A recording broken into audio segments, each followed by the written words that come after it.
Hail, hail, and welcome to the HomeBhoys Lane podcast. It is Thursday, the 6th of February. I'm, of course, Joe McKenna. I am back like your ex-girlfriend on Facebook. I'm joined by a man whose name this week is Maida is Jesus, which we'll get into later in the lane. Marcin. What's happening, brother? The athlete has turned you. He's turned you. Get fucking Jason Higgins on here to me and him have a fucking Barney. Jason's going to want you to kiss his feet when he comes on here, fuck's sake. Get him on the fuck here. Now that poor fucking shady cunt Harbour. Get him on too. He's never coming on. He's like he's a recluse now, so he is to the podcast. Hurling from the ditch, fucking sniping from the alleyway. Get him on there. And we're joined by Mr. Liam Power. What's happening, Liam? We're in the Bumblebees. We're in the Bumbles, mate. Yeah, how you doing? You all right? You good? All good. Good to be back. It's a Thursday night. We're waiting on Jabu. We're going to join us now in a few minutes, but we thought we'd get cracking. The Toffee took him out for a walk, so he's currently being dragged around the streets of Wishaw. It'll be on here now in a minute. So we haven't had a podcast since January the 24th, which would put us in the position where that we have not covered the games of Aston Villa, Motherwell, and Dundee. Now, I don't know where to start. As usual, I don't know what the fuck I'm doing, so I don't know where to start. All the transfer window. The transfer window. The days of having a list are long gone. Like fucking, this is the thing with playing 3 games in a week. Fucking blink and you miss it. I know you'd want to be doing Axom levels of podcasting to fucking make sure you cover all this. Hell, Celtic Exchange, come on down. Oh, there he is. Turn your camera off, Jay. No, you're live on. Yeah, he's back. Oh, there he is. He's live. You're live now. It's a family show. Keep it together. Don't say you're on. Right. You said go ahead. So we said let's follow the leader. Joined by Jason Higgins. Let's go. We're literally 2 minutes 20 seconds in. I can see it. Oh, you can see it. I don't need to tell you that. So how you keeping? Good, mate. Good. Well, shite. I've been choked up all week.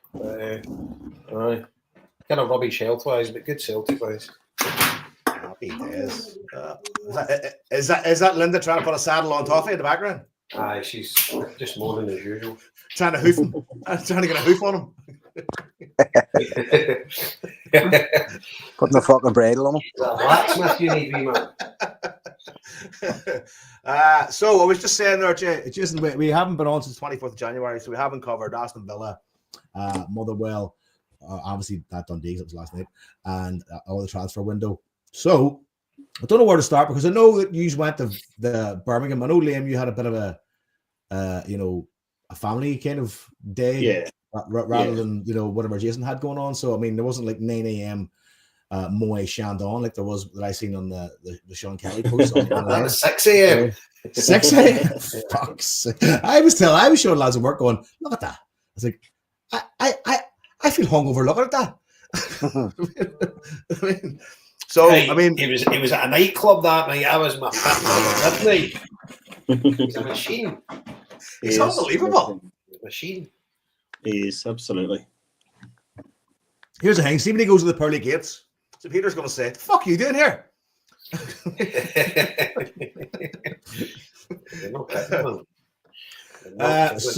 We cover a bit of the. We start from chronologically cover a bit of the Birmingham trip. I mean, in terms of football, I mean, there's talk about what we can talk about, but in terms of the trip, the travel, I mean, is there any tales to tell? I mean, what was it like? There was loads of like messages going around 2-3 days before the game about fucking possible trouble, and then there was that big massive rebel fest that was going on somewhere in Birmingham that I nicknamed Rastonbury. So I don't really know what your experience was down there. Obviously, Liam, that's your home turf, so like for you, it's a bit of a different experience. Yeah. I mean, I can give you my version. It's pretty tame and dull, compared to anybody else's. But I obviously I've had about 1,000 people ask me about this game since the draw was made back in August or September or whenever it was. And I've always had the same response. You know what I mean? So for me, Zoe was insisting she was coming down, so that was fair enough. I can work there, which I ended up doing. I've got family there. It was always a different trip for me, really, because I could always just do everything last minute.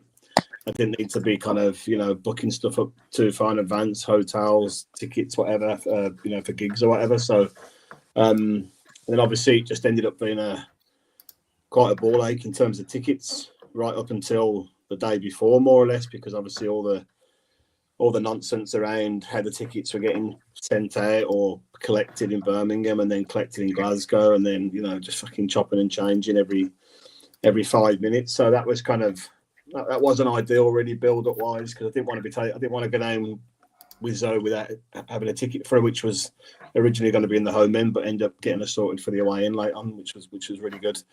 So there's just a lot of to and fro, a lot of arsing about really up until we kind of got there.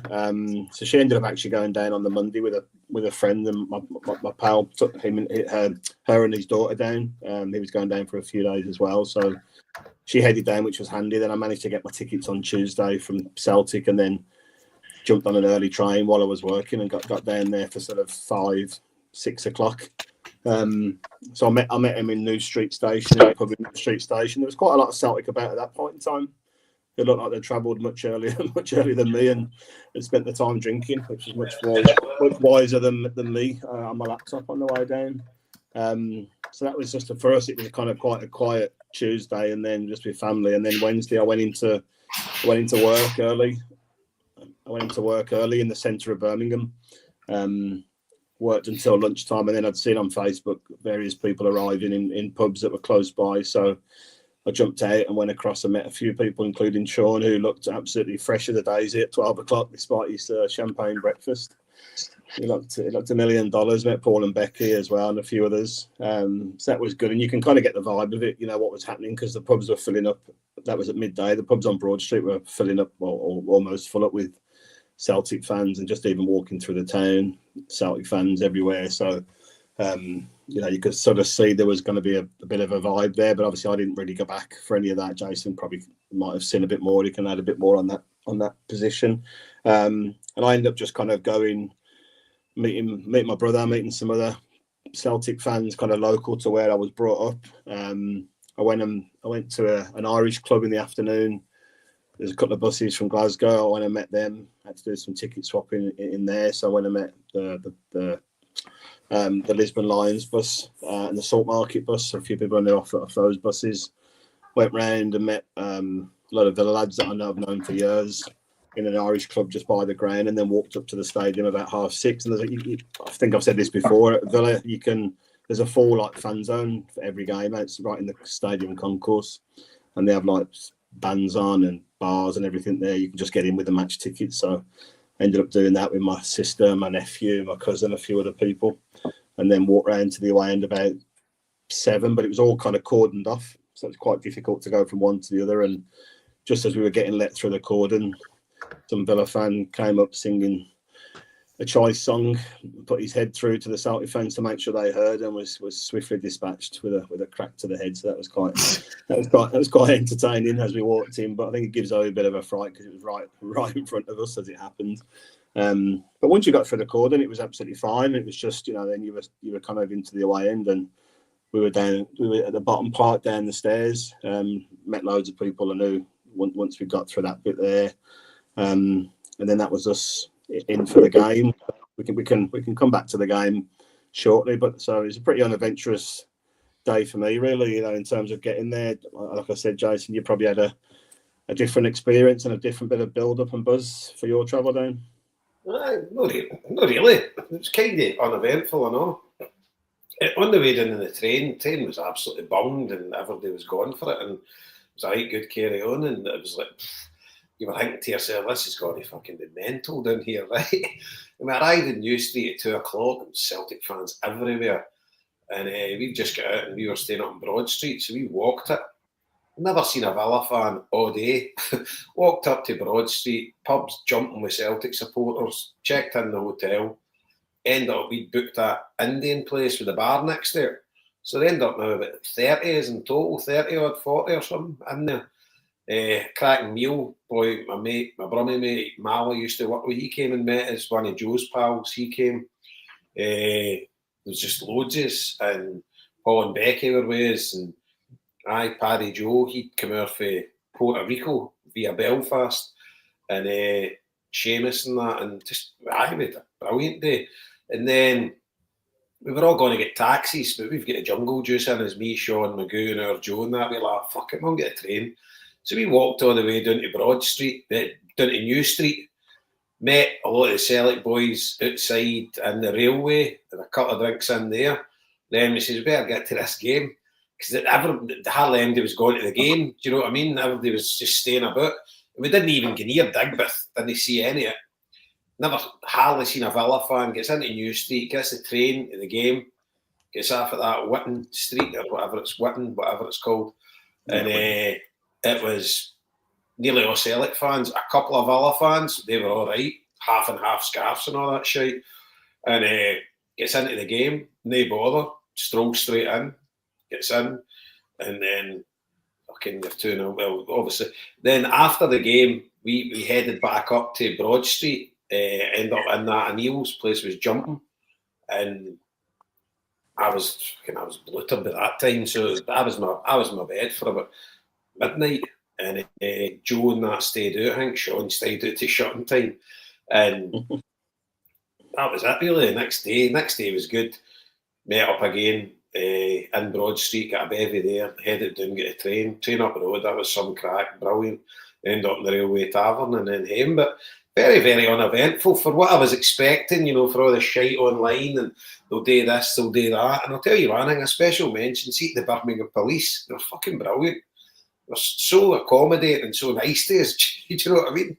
And like, there was now you go to away games in Europe and you're treated like fucking scum some of the places, everywhere apart from Germany. But they were brilliant. And they were kind of like, see any kind of flashpoints, they were kind of getting into the Villa fans more than us. Do you know, it was like these are visitors to the city, they need looked after. And so, but I never seen any like Digbeth and all that, the Rebel dues or anything like that. I never seen anything like that. And we just fucking, it was very, very uneventful, you know, but really good, a great trip, we had a right good laugh. And I obviously gutted with the result, but they did all right, and it was kind of a much ado about nothing, you know, because I was expecting it to be a fucking battle zone, you know, and obviously I know a few folk that got launched out the Villa end and that, and there was loads of Villa fans with fucking Union Jacks and a few paratrooper flags and all that shit, but it was very few, and I would actually say the vast majority of Villa fans were actually sound. Yeah, you know, and definitely. But it was very, very uneventful, pretty boring. See, for like an away European trip.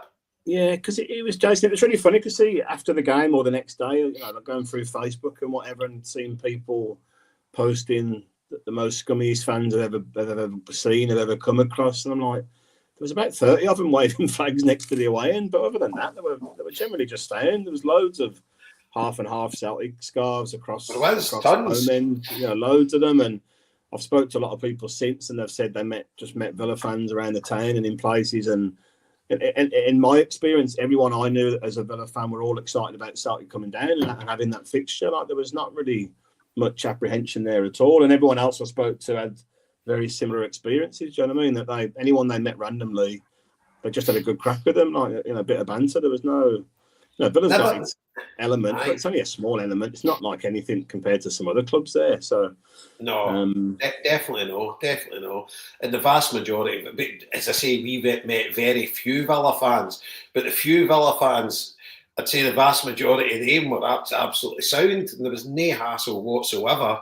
All the ones that get taxis for that restaurant, it was just round the back of Broad Street. They all taxi straight to the ground, straight in, no hassle.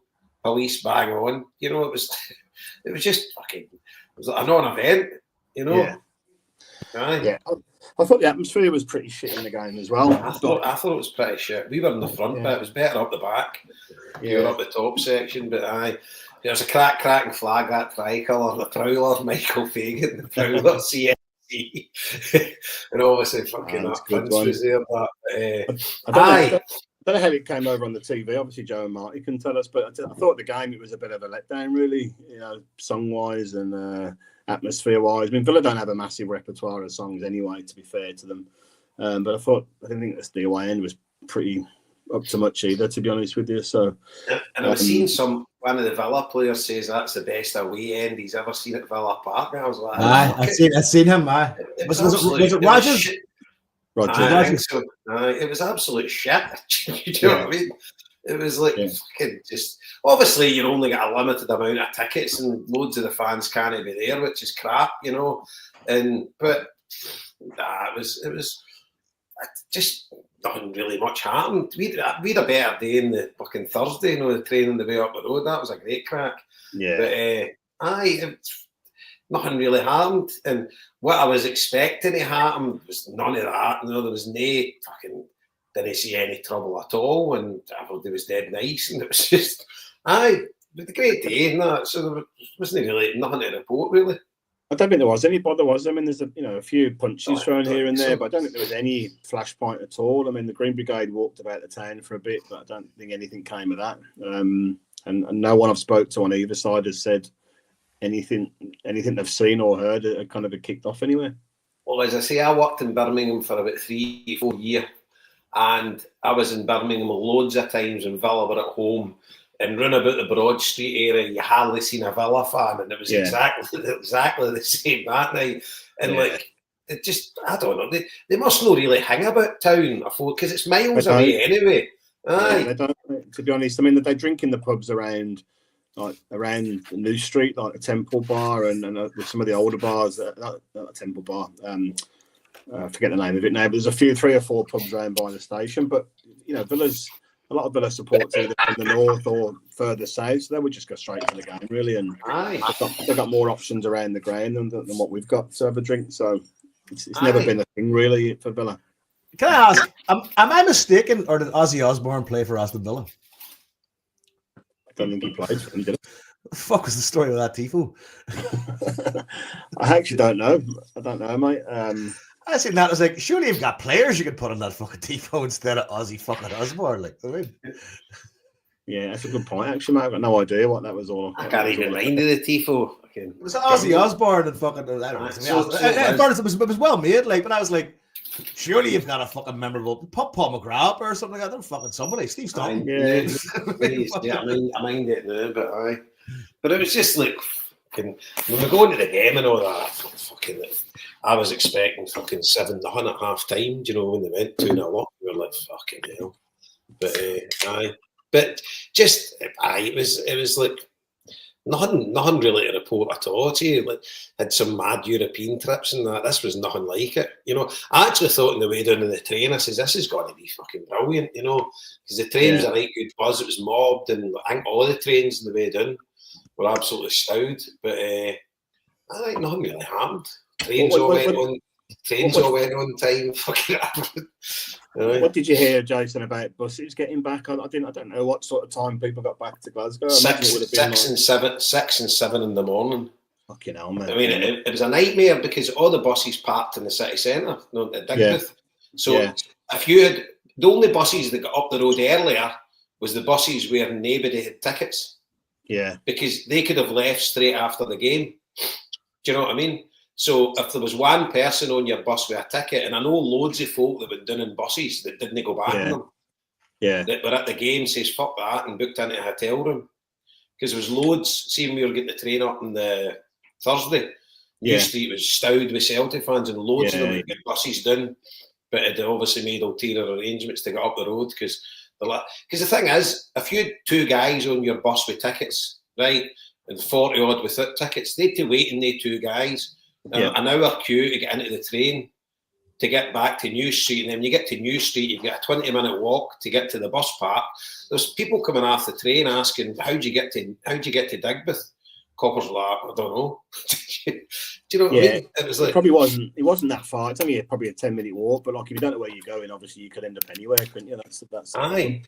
And you had to obviously, and by the time you're fucking juiced, you know, you Google Maps and all that, it's kind of no working right. Do you know what I mean? It's all right if you're sober and you send me a pin, you're like, do you know what? I don't even know how to work my phone.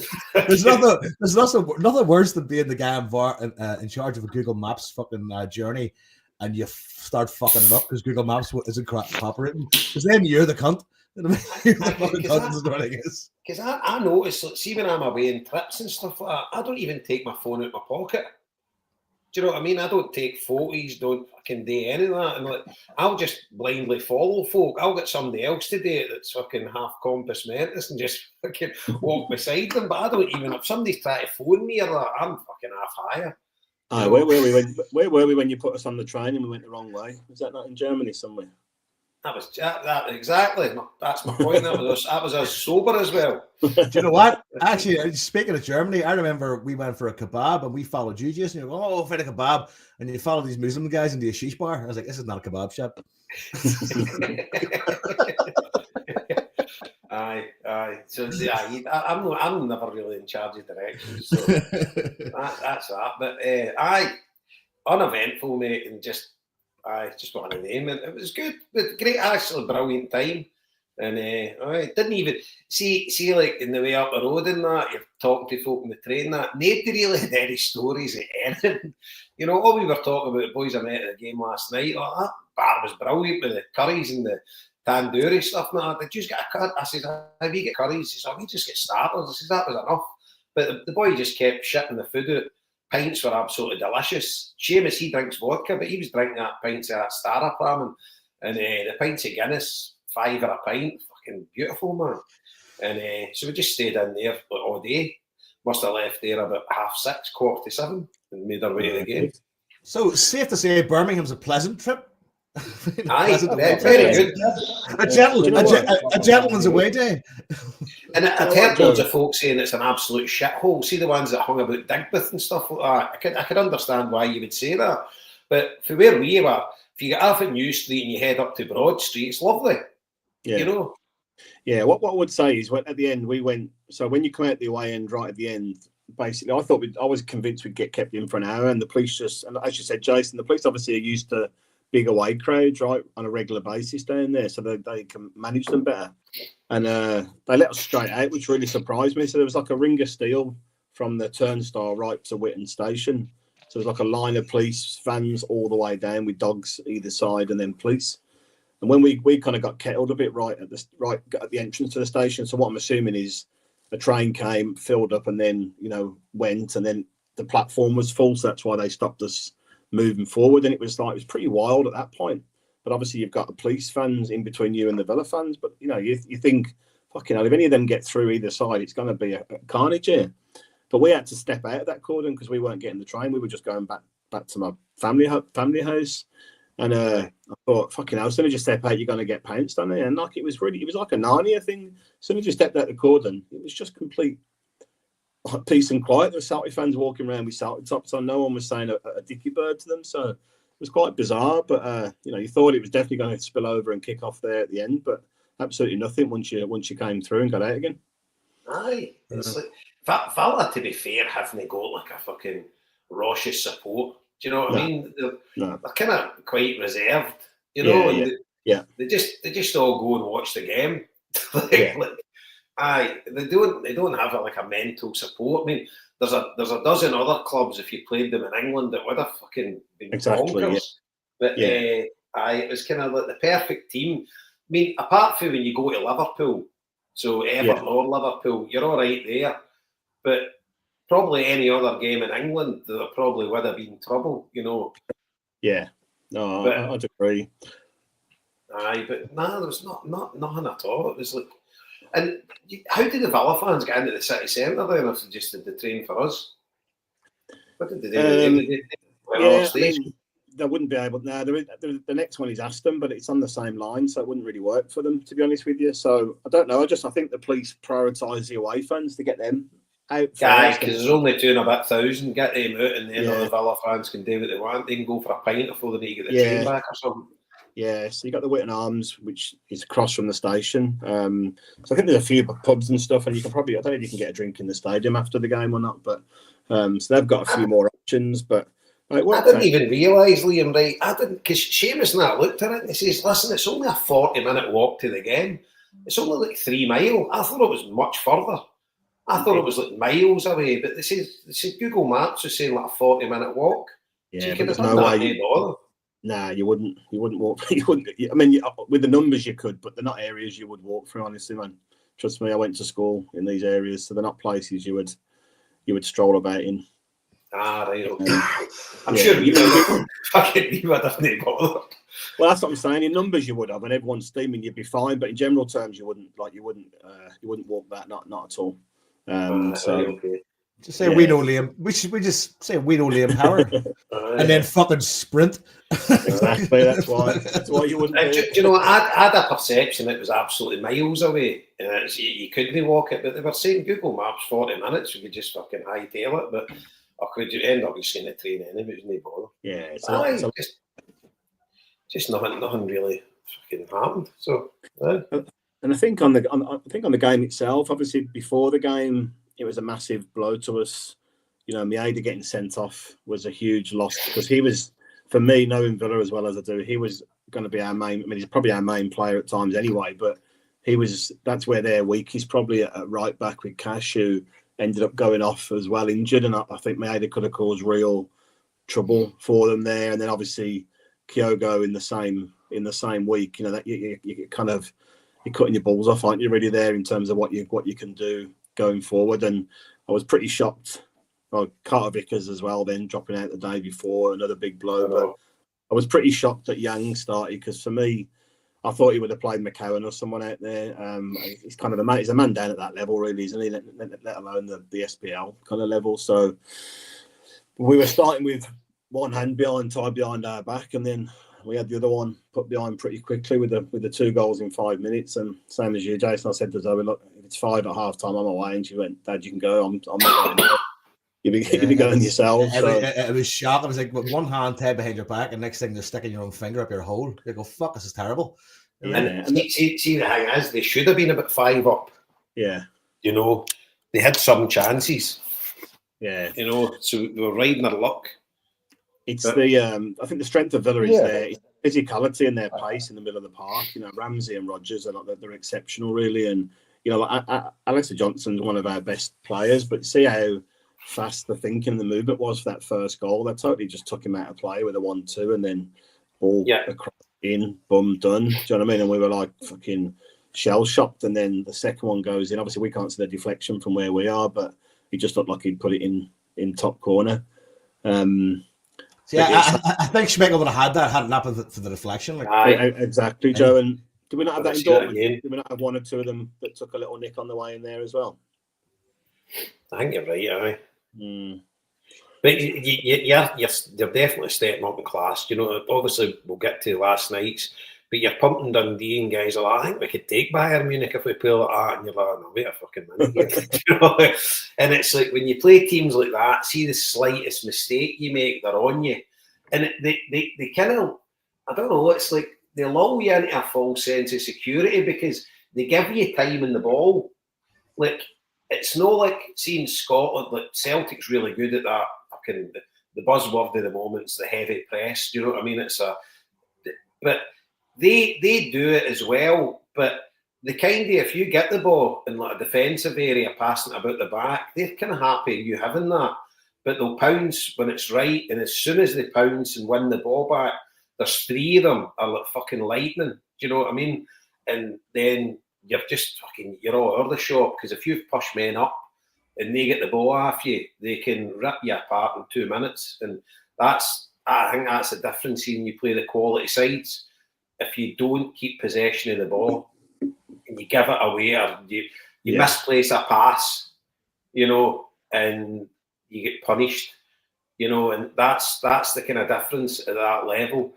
If you're not on point all the time, you know, you misplace anything, they're well drilled and there's 3 of them run about it and then they just break and the next thing you know, your fucking centre halves are getting fucking rag-taggled everywhere and the ball's not even up yet. And then when they get the ball, there's fucking 3 against 2 and it's really, really hard because they are a step up ability-wise, you know, and that's how they're gone for fucking 50 and 60 million and stuff like that. But I don't actually think they're worth 50 and 60 million. It's inflated prices because it's down there. But they are definitely a step up for us. And we don't come up against opposition like that very often, so it's really hard for Celtic. I think that Celtic team, like if they were to play in the English Premiership, I even think the team we've got now would definitely survive in the English Premiership and they would get better by time as they're playing better players.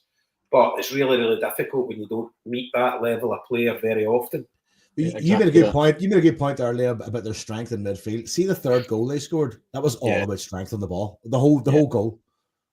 I mean, was it McGinn initially had the ball in our half and just fucking muscled his way around? Yeah, I mean that the ball was 1 yard from going out of play at their end, and that's where they broke from, a little bit like our fourth goal yesterday. It was almost from the goal line. We had definitely 2, if not 3, chances just to take somebody out. See if you get turned in the middle of the park, you just got to grab them or haul them down. And I thought we were very naive. Scales and Engels looked like fucking powder puff in that challenge, But you've got to learn a bit from that. Dortmund was the same. Just fucking take some people out and get some bookings, don't we? Yeah, take a booking, 100%, 100%. Yeah. And obviously losing a penalty at the end fucking kills you. Do you know what I mean? Because you're in the game, and it's like you're 3-2 down. But Hatate had like a half chance. We didn't have that many chances the second half, but you're still in it, And they kept the game. We were well in the game for a good bit, but. And fair play to Big Ida, fucking brilliant, man. Two goals away from home in the Champions League. And one of those goals was like fucking pure reaction. Oh, aye. First goal was pure reaction, like. Aye, and the second one, McGinn. Wow, great assist from McGinn. First Irish player to score 2 goals in the European Cup since Ronnie Whelan in 1984 for Liverpool. You're a bit quiet there, Marty. You're a bit low volume. Aye, your audio's a bit shy. Under the water. Jack 1-2. Can you hear me now? That's better. That's better, mate. Yeah, and he was the first Irish striker since Ronnie Whelan to score 2 in the Champions League in 1884. Right. 1884? I think you've had Robbie Keane and fucking tons of Irish players since then. Jesus, somebody would have had a couple of goals, but no. Damien Duff. Damien Duff as well. You know what I mean? Top players. Marty, you're still very faint to me. I don't know about anybody else, but I can hear your audio is straight. I have my headphones on here because the kids are fucking running about. Hold on, I need to put my headphones on. Aye. You would have a lot of Irish players. You think about it, Is that it now? That's better. That's you. You're back. That's too early. I think my kids are running about fucking mad here. That's why I put my headphones in. Given the fucking abuse some of our wanker fans have given Ada, sometimes people need to shut the fuck up. Do you know what I mean? Some clueless fucking people out there. Do you know what I mean? I'm going to get on to the other games we scored too. Do you know what I mean? But Rodgers has clearly got faith in him. And he's brought him from fucking Norwich for a reason and paid money for him for a reason. And there was every chance, when we went down 4-2, there was every chance we could have won that match with just a wee bit more. Like in the second half, you could clearly see Rodgers was using it as a kind of a training game, just putting people on, giving them a go, using kids. We were down players, as Liam says earlier on, from the first team squad. So it was good to get that level of play for some of them. Do you know what I mean? Just we were already through to the playoff. Do you know what I mean? There was no real pressure on us at all. And fair play to Villa, they're a fucking really decent team, and they have a fucking absolutely top class manager. Top of the fucking tops manager, just as we have. Do you know what I mean? So it's I wasn't that bothered about it really, and I was really glad just to see that we didn't just wilt and get hammered 4-0. We did give it a bash, and the general play I thought was dead on. Do you know what I mean? It wasn't. Obviously, we could have played much better, but you weren't walking out fucking suicidal. Do you know what I mean? The way and do you know what? There was a bit of me like I did actually fancy. Obviously, you're missing Carter Vickers and you're missing Maeda, right? So you're really saying we've not really got much chance. But I was praying that we didn't get thumped. And when it went 2-0, and they should have been 4 up minimum, I would say at that time. You're just like, fucking hell, this is going to be an absolute fucking doing. And then unbelievably, you get it back to 2 each. And then you're fucking well in the game. And we're a makeshift team. Fucking brilliant. They've done really, really well. I really think so. And see when we were talking about this stuff, Jason, and we say every year, we're in and out of the Champions League, we're a yo-yo team. And that's what we're always saying. That needs to fucking stop. We need to be at this level every year so that when we go to places like Villa, we're not in awe. So see on Radio Scotland the other day, they were talking about somebody like one of the lower teams in the SPL, and they were saying, I forget who it was. It might have been Mark McGee. Mark McGee says that when teams go to Celtic Park, sometimes he used to be looking around going, how many fucking players have Celtic got on the pitch here? He says it just looked as if they were overwhelmed. And you know, in that big ground, when players are only used to playing in smaller stadiums and stuff like that, it's kind of like that when we take the step up to the Champions League. And the more you play at that level, the fucking easier it becomes. And the more you're like, the imposter syndrome goes away. Aye. You know what I mean? It's just what I was saying, like if we were playing in the English Premiership, even the team that we've got now, without any investment, I'm sure they would be all right. But they would take a few doings, right? But they would, you know, your teams like Crystal Palace and fucking, you know, like Southampton's Ipswich, we would beat them. You know, absolutely. We would hold our own in England at the minute. We'll have a talented squad and we'll have a fucking decent man at the helm. The problem is we don't really have squad depth, and that has been proven. Do you know what I mean? And playing the likes of Yang and you know and other players who have been trimmed off the squad to go on loan or whatever. Do you know that's the issue for us? We don't have a champ. We'll probably have an English Premiership first team, but we don't have an English Premiership squad. No, but I agree with that. That's what's separating us. But like this has been going on since pre-season. A level was fucking set that the team was expected to hit, and by fuck they're doing it. Do you know what I mean? They're absolutely doing it. And listen, Bayern Munich, there's every chance if we have on our day we could beat Bayern Munich in at least one of those legs. Do you know what I mean? We're certainly good for a draw in some of those legs, and we've seen Bayern Munich there at the weekend letting them goals against lesser teams and whatever else. So if you know the God shine on us or whatever else, there's every fucking opportunity here we could go through if we learn the mistakes that we made in previous legs of this fucking campaign. Do you know what I mean? And the goal difference from the I suppose it didn't really make any real difference. Because we got a difficult team anyway, and if we had finished at a higher level, we might have got Real Madrid. So in that sense, it didn't really count against us. But you could see where maybe if we were sitting in 9th place, you know, after a couple of better results, because we could have won other fucking games at home, and we could have been sitting closer to the actual, you know, automatic phase. Could have been getting a Monaco or something like that, you know. Yeah, it'd be interesting to see if we had nicked a draw, say we'd shut up shop in the second half and we had got a 2 each. It'd be interesting who would have got then, you know, because we wouldn't have got Real Madrid because we would have been out of that 2 bucket that got either Real Madrid or Bayern Munich. It would have been somebody else. But fuck getting Real Madrid. No, I mean we've got Bayern Munich. Thank fuck, you'd rather have them as in Madrid. But fucking hell, they're still one of the hardest. I know, but here, seriously, if somebody was to say to you, who would you take, Bayern Munich or Real Madrid? You'd take Bayern fucking Munich every day.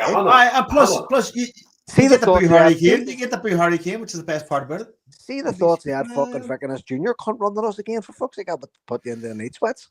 No, I get that. But Bayern Munich, let's face it, I'm no getting my hopes up for it. No. See if we could take a 1-0 lead, a 1-goal lead to Munich. Obviously, it doesn't matter whether it's 1-0 or 4-3. But if you could take a 1-goal lead to Munich to make it interesting, I would be more than delighted. But I still wouldn't be even half confident of going through, you know. But you never know. You're in the hat. They could get a man sent off. You know, something could happen. The gods could be looking down on you. See, the bottom line is we're in it. So I can't wait for next week. It's going to be but see from the Villa game, I took exactly the same thing you took from the Villa game, Jason. I was like, you know what? See with a depleted first team like that there and a squad like that there, and the way the game started, I was kind of quite fucking happy to some degree, going like, they responded really, really well. Like, I mean, bar Yang, who I think at this point I don't know if I'm going to defend anymore. I can't give him any more fucking hope. Well, you seen that stat that Marty posted today? 75 minutes. Jota's equalled his stats for the season. He said 800 minutes. That's fucking mad. It really is. And Rodgers Lake's the type of player that Yang is, because he is a hard worker. He never fucking hides. He's always up and down the pitch and stuff like that. But he has a basic football inability, in my opinion. Do you know what I mean? He's just fucking so frustrating. And he's the type of player that should be way the fuck out on loan somewhere. You know, he tries his best and he hammed to the boy. Do you know what I mean? he's got 100% effort, but he's just not the best, you know. Aye. Needs his brother Ying. a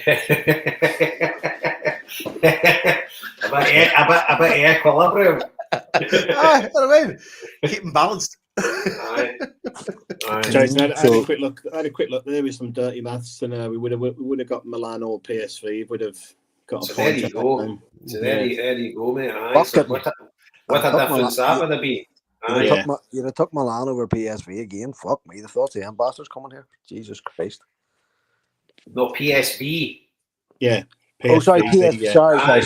Oh, sorry. No, PSV. Aye. No, PSV. They fucking took them in a minute.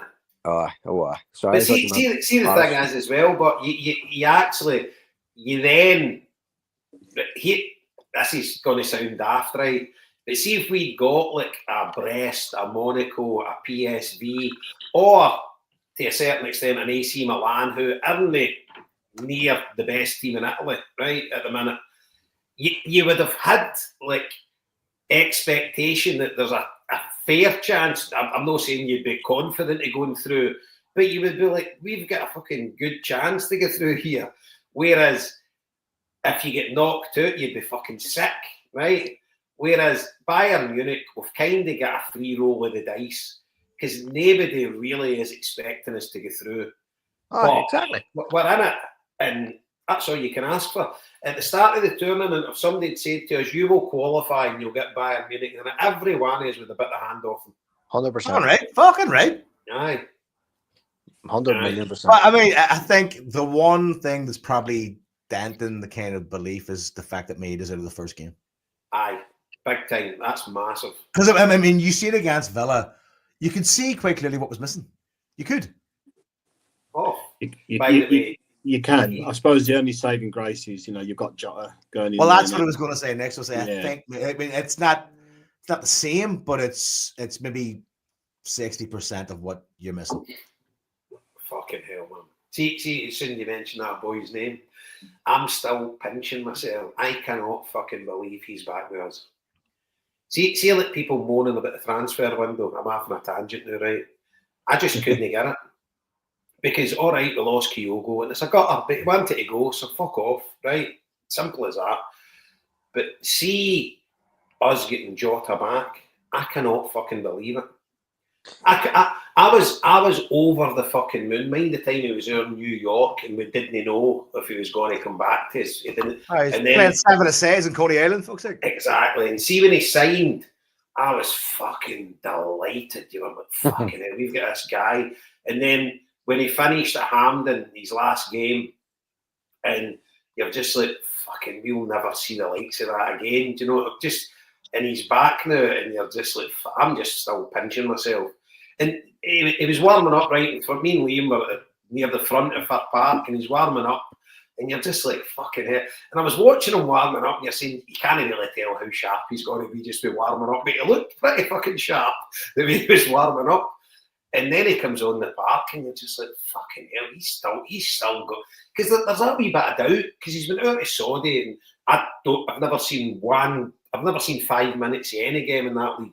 So no idea, never seen him playing with Rennes, never seen anything. So I'd no idea, and you're saying to yourself, he's not been playing for a year and a half. He's done nothing. So this might be a 4-week job or whatever to get him up to speed. Maybe he's lost a bit of his confidence. By fuck, he's just stepped in there. Do you know the thing for me? See the cross body he puts in. See the way he turns that ball back. Know the way he like fucking. It's like a pitching wedge at golf. You know the way he just fucking stubs his toe there and bends it back. Fucking amazing. Just and the way he's gliding by folk, and he's just fucking. Oh my god, I'm fucking in heaven. Yeah, he's so two-footed. He's so two-footed, man. It's ridiculous. Do you know what I mean? Ridiculous. Aye, just because when he's doing the feints. He's gone either way. That defender has no clue what way he's going by him. But one thing you can bet is he's gone fucking by him. Do you know what I mean? But that's, I mean, in the Motherwell game, he glided past. Like there was one that he glided past with 3 players, and it wasn't even like he was trying to beat him. He just fucking leaned one way and went, "I'm out of here. See you." And see if he'd scored today. See when the defender he got the ball off him, sort of thing. But see if he'd get by that defender, fucking stuck that away. Oh, fucking! But the place. Obviously, me and Liam were there, but when he scored that goal, the place fucking erupted, man. I was fucking jumping around the sitting room. Fucking yes, fucking. And then I seen him crying, and I was like, "That's me away." Oh, brilliant! Absolutely. It just felt so right. You know what I mean? Aye. It's just. And then Diza being so fucking unselfish and being just going like, it was like putting on old slippers. You know what I mean? Well, this is fucking powerful. And you could tell he was so fucking delighted to fucking have this back in his life. You know what I mean? And it's probably the first time I think. I mean, can you think of another returning player that has had that kind of like, thank fuck you're back? Because that never really happens. No. Nothing like that. Obviously, too young for Bertie Old or that, you know. But no, in my lifetime, obviously Charlie Nicholas was my hero, and if he'd come back to us before he went to Aberdeen, maybe that would have been better. But by the time he came back to us, it was kind of like done. He was still a decent enough player. But Sean Maloney coming back, I was delighted with that. He was still pretty good, but he wasn't the player that he was when he'd left, you know. But because when he left us, he was winning Player of the Year and all that. He was one of the best players in Scotland. He took it, and I was gutted that day he left. I was in the bus on the way into work, and it just came across that he'd left. I was fucking sick. But Jota coming back, just because I really think he can play at the top level. I still think he can play at the top level. But I think, I don't know, maybe it's me being daft, but I think he'll be with us for a few years, because I just think he's made it's the perfect fucking storm. He's obviously a multi-millionaire now.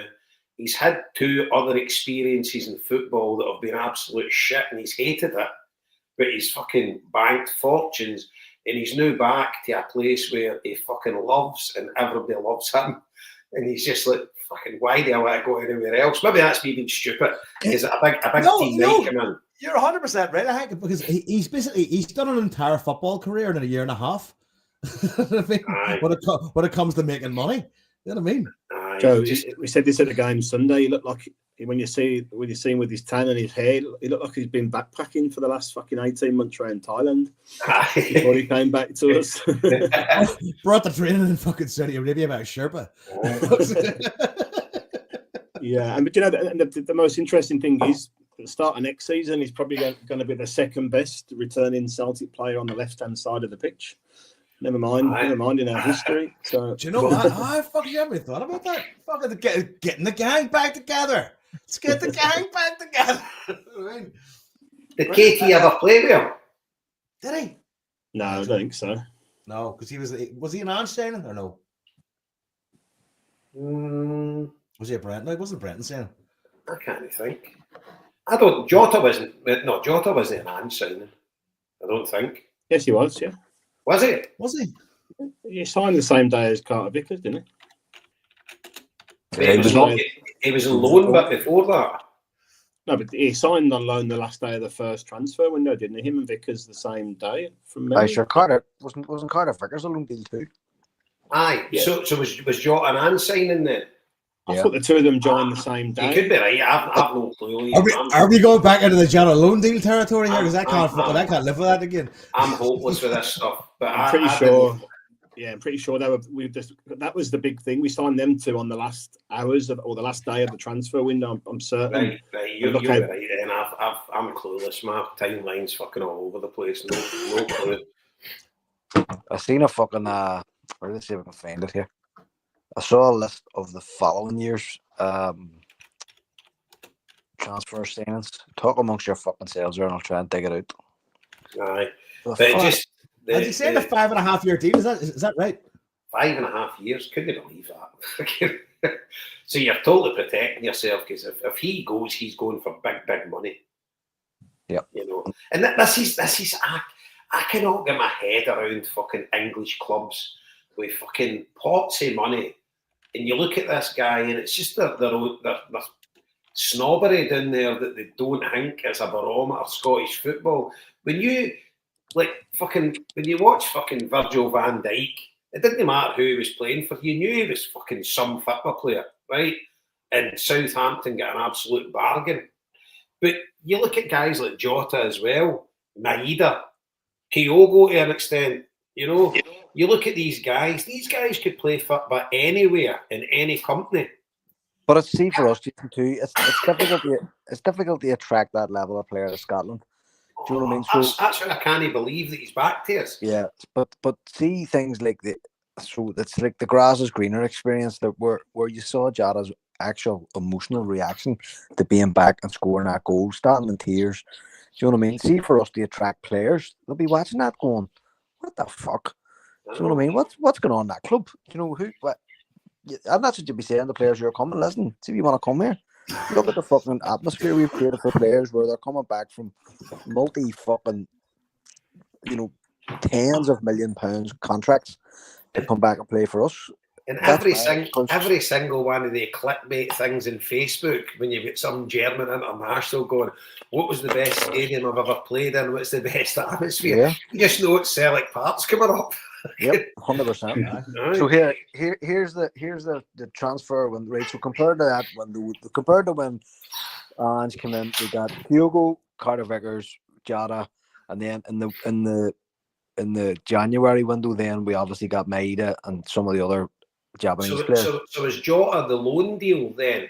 Yeah, and Both so were first season, yeah. And so was Vickers, right? So here's Rodgers' first season back. You listen to this. Odin Thiago home from Valerenga, 2.6 million. Marco Tilio from Melbourne City, 1.5 million. Yang from Gangwon FC, 2.1 million. Kwon from Busan Park, 1 million. Mike Naratsky, whatever the fuck you think it. Legia Warsaw, 4.3 million. Gustav Lagerbielga from Elfsborg, 3 million. Luis Palma from Aris, 3.5 million. Nat Phillips on loan. Paulo Bernardo on loan. And Liam Bonateg from Western Sydney Wanderers. What the fuck? Who the fuck? Jesus fucking Christ of So that was Rodgers' second time with us. That was his transfer window. So you can understand why he sacked the fucking scouting staff. Jesus Christ of Almighty. I mean, that is absolutely fucking appalling. There's not even one bright shining light there. Nothing. Well, I'm amazed we paid 4.3 million for Naraki. Bernardo. Apart from Bernardo. But Naraki was a 4.3. Naraki was 4.3 million and Lagerbielga was 3. So that's nearly fucking over 7 million spunked on 2 fucking centre halves. That 99% of our fans couldn't fucking pick out of it. As I said, if Naraki was standing from me little, I wouldn't fucking know. No, fucking right. And then your man Nat Phillips was on loan and was a mainstay of the team for fucking months. Remember him. For fucking months. He said he was pretty good quality. Aye, so that was Rodgers' first spell with us. No, that's his first. That was his first transfer window after he came back. So basically, so when Rodgers came back, of course it was because fucking aye. So he came back and the scouting staff said to him, "Here you go. Here's who we're going to bring in. Here's who we have ready for you." And he shrugged his shoulders and went, "Okay." And that was how we were always debating about that it wouldn't be Rodgers' signing. Remember we always spoke about that. Yeah. Because he was just in and we were kind of arguing, like, he signed them, but I'm like, I don't think he did. I was like, I get it now. But so again, to go back, no idea it was that bad. To go back to what we were saying earlier about having a decent first team, but a poor squad. That's why it's like, and I'm not one of these people. You're never ever going to get every single signing working out. It's just not what happens in life. But to have such a fucking spectacular flunk at that level is appalling. You know what I mean? It is fucking genuinely appalling. And we haven't really spoke much about the transfer window, but we may as well fucking segue into it because you brought up Jota coming back. Seeing that point there, it just actually goes to show you how important Ange's transfer windows were for us. But you know what's also important, Jason, which was the fucking point that I was just about to make. Our fans need to get out of the fucking habit of expecting tons of cunts coming in for the transfer window, because you just end up with tons of fucking shit. And I've said it on this podcast for actually fucking years. If you go back, even just take the last 10 years and tot up the amount of money we have fucking spunked on absolute crap, some people who we never even saw play and we've spent money on. It is ridiculous. And see Brendan Rodgers saying, I'm not bringing anybody in that isn't improving the squad. He is right. You would rather play kids. You would rather play anybody who's not costing you money, because we have wasted fortunes upon fortunes trying to coax mediocre players to come to Scotland, and it has to fucking stop. And what Rodgers is saying is, I want a small squad on high wages with high quality, and we'll supplement them with the youth, because this is what's happening. You're bringing in dog shit players, and there is no pathway for the youth because the fucking squad is bunged with shit, and you're looking for somewhere to go or put them out in loan or trying to give them minutes in cup matches and fucking all the rest of it. So our whole attitude needs to change, and the wailing and the gnashing of teeth that went on over that transfer window is completely indicative of it, and it's already been forgot about because of the last two fucking matches. It shows you a 6-0 at home to Dundee and everybody's happy as fucking Larry. Do you know? Correct. It just shows you, and you're playing a Dundee team that got pumped 6-0 at home by a fucking the week before. Hearts team the week before. Exactly. So it can't be a barometer for a fucking quality fucking night. Albeit Celtic were fantastic, right? But the thing is, half of our fans, see if we'd signed some fucking mug for 8 million. I mean, they're the Scott was talking about. He was talking to the guy that did the podcast, that Slovan Bratislava. They were talking about Celtic. I don't know whether it's true or no, but it's been reported that Celtic bid 8 million for him, and they were wanting 9.5 million. Well, that's seemingly what's been reported in Bratislava. I couldn't pick the guy out in an ID parade, and he played against us 2 games. He did not one player in their team stood out to me, and I can't remember anything about him. And for the fact that you'd be paying £8 million for somebody like that, nuts, fucking mental. Absolutely fucking nuts. And right, but it's a classic case of like people see you where to go watch and everything costs more. You know what I mean? Nuts. Because you've got more money. The thing is, Joe, 2 things can be true at the same time, right? So, you know, Celtic as a club have absolutely failed in this transfer window by not replacing a talismanic striker like Kyogo, knowing he's leaving for months. Liam, I want to correct you there. Celtic have absolutely failed. Yeah. They're bringing Jota in and getting Kieran Tierney in and getting rid of Palmer. They've absolutely failed. No, I'm talking just about just the Kyogo situation. Jason, I'm pretty happy with the transfer window. You can't say that, right? So you either succeed in the transfer window or you fail in the transfer window. Don't pick Kyogo in isolation. Do you think it was a good transfer window? So look, what I've been saying on this fucking podcast regularly is, I don't think we will miss Kyogo. I've said it in our own chat as well. Kyogo this season was being outscored by the fucking players either side of him. He was not interested in staying here. We all knew that, and he was going through the fucking motions. As far as I'm concerned, we saw it the other week, and people go, "Oh, look at that, he scored." No, he didn't give a fuck. He wanted out in the summertime. He didn't get out, and he was in the huffs. He is a much better player than he showed, and it's actually hard to believe. He's a better fucking player than what we actually saw of him. And see things like his injury record. He missed critical parts, particularly early on in Ange's campaign. And when Rodgers came, I think Rodgers' attitude is, we can't actually rely on this guy, and we need to build the squad up so there are more goals in the squad in case he's out injured for a sustained period of time, which is fucking good management. Do you know what I mean? So Kyogo wanted to go, and my opinion is get him out the fuck. But again, see if we cannot get the striker that we want. Don't buy fucking anybody, because you're just wasting money and some dick hanging about, adding to the other list of dicks who are hanging about moaning like fuck because they can't get time either. So it's like bringing Jota back. has definitely helped. If I hadn't got Jota back, I think people would have been in worse form. Do you know what I mean? Because Jota is immediately going to get you another dozen goals before the end of the year. So you're replacing Kyogo's goal tally in the first half of the fucking season with Jota's in the second half of the season. And Jota turns provider. So Maid is going to get more goals. And, Ed is going to get more goals in the running as well.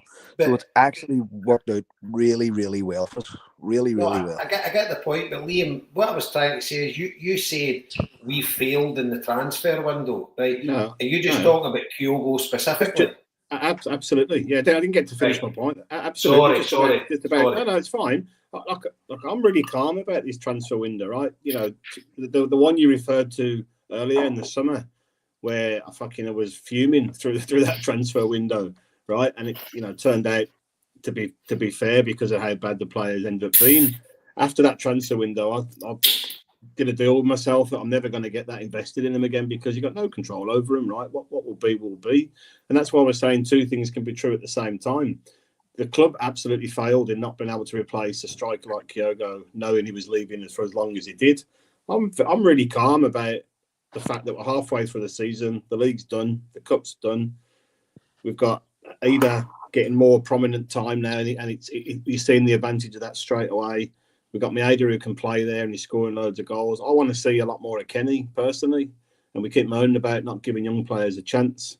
So I'm really calm about the whole thing. But, when you've had that length of time to try and know someone's leaving and get a replacement, it's pretty poor form not to be able to replace them. And Marty's point is right. You don't buy someone for the sake of it. But when you've got that much prep time, we absolutely should have had somebody in the door. And Brendan Rodgers said exactly the same thing himself in his presser this week. But But the thing is, right? So I know I say this all the fucking time, right? I am not in the know. I know nothing. I know less than Jason, who constantly claimed that he isn't in the fucking know.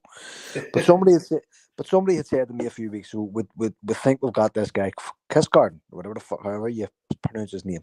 So Celtic did think that he was on his way. So they held on to Kyogo long enough to get them through that, over the Champions League hurdle and get us into the playoffs, and then they let him go. And if we had a fucking sold Kyogo at the start of the fucking transfer window, no matter if there was a replacement or not, people would have lost their fucking minds. And I also think too that the Edwards situation has kind of informed how the club handled the Kyogo one too, where we held on to him too long. He was a fucking Gurnbox Johnson in the fucking dressing room and a moany cunt on the pitch, and one of the worst seasons we've fucking had in a good while. And so the attitude is now you keep them till you need them, and then you get them out the fucking door. Now it's not the January window. The January window is always a bollocks to get decent players. Rarely happens. We were lucky last year we got Kuhn, but if you and the word on the street was that Brøndby tried to sweat us for more money, and he ended up not even moving. Jason, isn't that right? He didn't go to Celta Vigo. I don't know. I don't think he actually moved because somebody was saying, I think it might have been Scott was saying that he was on looking at the Brøndby forums, and they were all fucking raging because they were going, "Nah, we have not sold this guy, so we don't have any money to spend. We now have an unhappy striker who wanted to fucking go." And we also now have a striker whose agent is coming back to Brøndby going, right, you've priced him out of a fucking whatever £1 million move. Now you've got to pay him up his fucking wages. So it ended up a shit show. If Brøndby were trying to fucking sweat us for money, it's flunked for them too. Aye. Do you know what I mean? So it's like, and it's, as I say, ordinary football fans don't know all this is going on in the background. Do you know? There's very few people fucking waking up in the morning, going on to the fucking website of the Copenhagen Times or something. Do you know what I mean? So yeah, but Marty, we've been linked with this boy for like 2 or 3 seasons. Do you know what I mean? Surely we know enough about him by now to know whether he wants to come, what he's looking for money wise.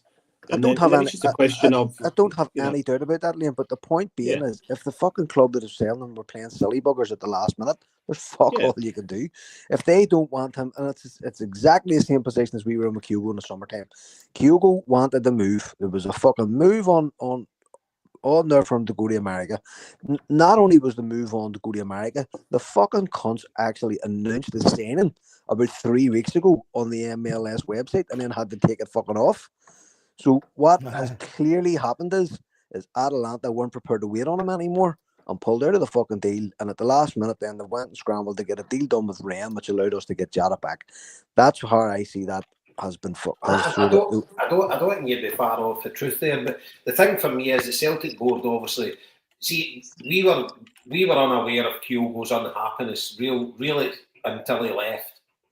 Do you know what I mean? Because Rodgers then comes out and tells us he was wanting to leave, and he was making.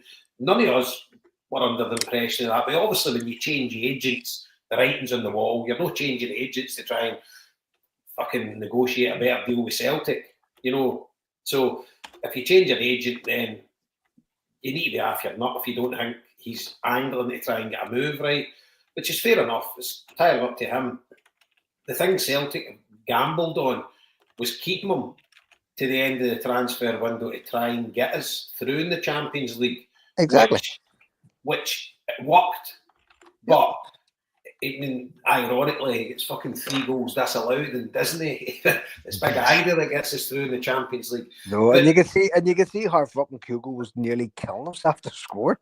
Aye. But compared to the fucking previous matches. I think the difference, see with your guy for Brøndby, right? So they're trying to hold us to ransom, right? But Celtic's probably no willing to gamble that much on them. I think the difference with Adam Ida is Norwich did kind of hold us to ransom because they get more than we all thought we would have paid for him. But Celtic knew what he could deliver because they'd already actually done it. So it's a much lesser risk gamble of paying top dollar for somebody that's actually came up and done the business. Whereas you're signing a guy you don't know how he'll fit in, you don't know what. Everything's a kind of unknown. Every signing's a gamble. Let's face it. But when you know the person that's coming and you know what they can do and they've already proven it, then you will go the extra mile. But I'm all right with that. I reckon if I was in the position of the purse string holder at Celtic Park and somebody's trying to fucking rip the piss out me, I don't think I would fall for it either. You just need to play hardball at times. It's like, fuck, but you know what happens then, Jason? You end up like Leeds, and every fucking 2-bit agent's go to Celtic because they'll just pay whatever the fuck we are. You know what I mean? You can't do that. You have to have some sort of framework. So based on what you're saying, you're suggesting almost like we've only had one target to replace Kyogo the whole time. Well, they're talking about the Bratislava boys saying they put an $8 million bid in. So Stralic and stuff like that. But Liam, that may be true.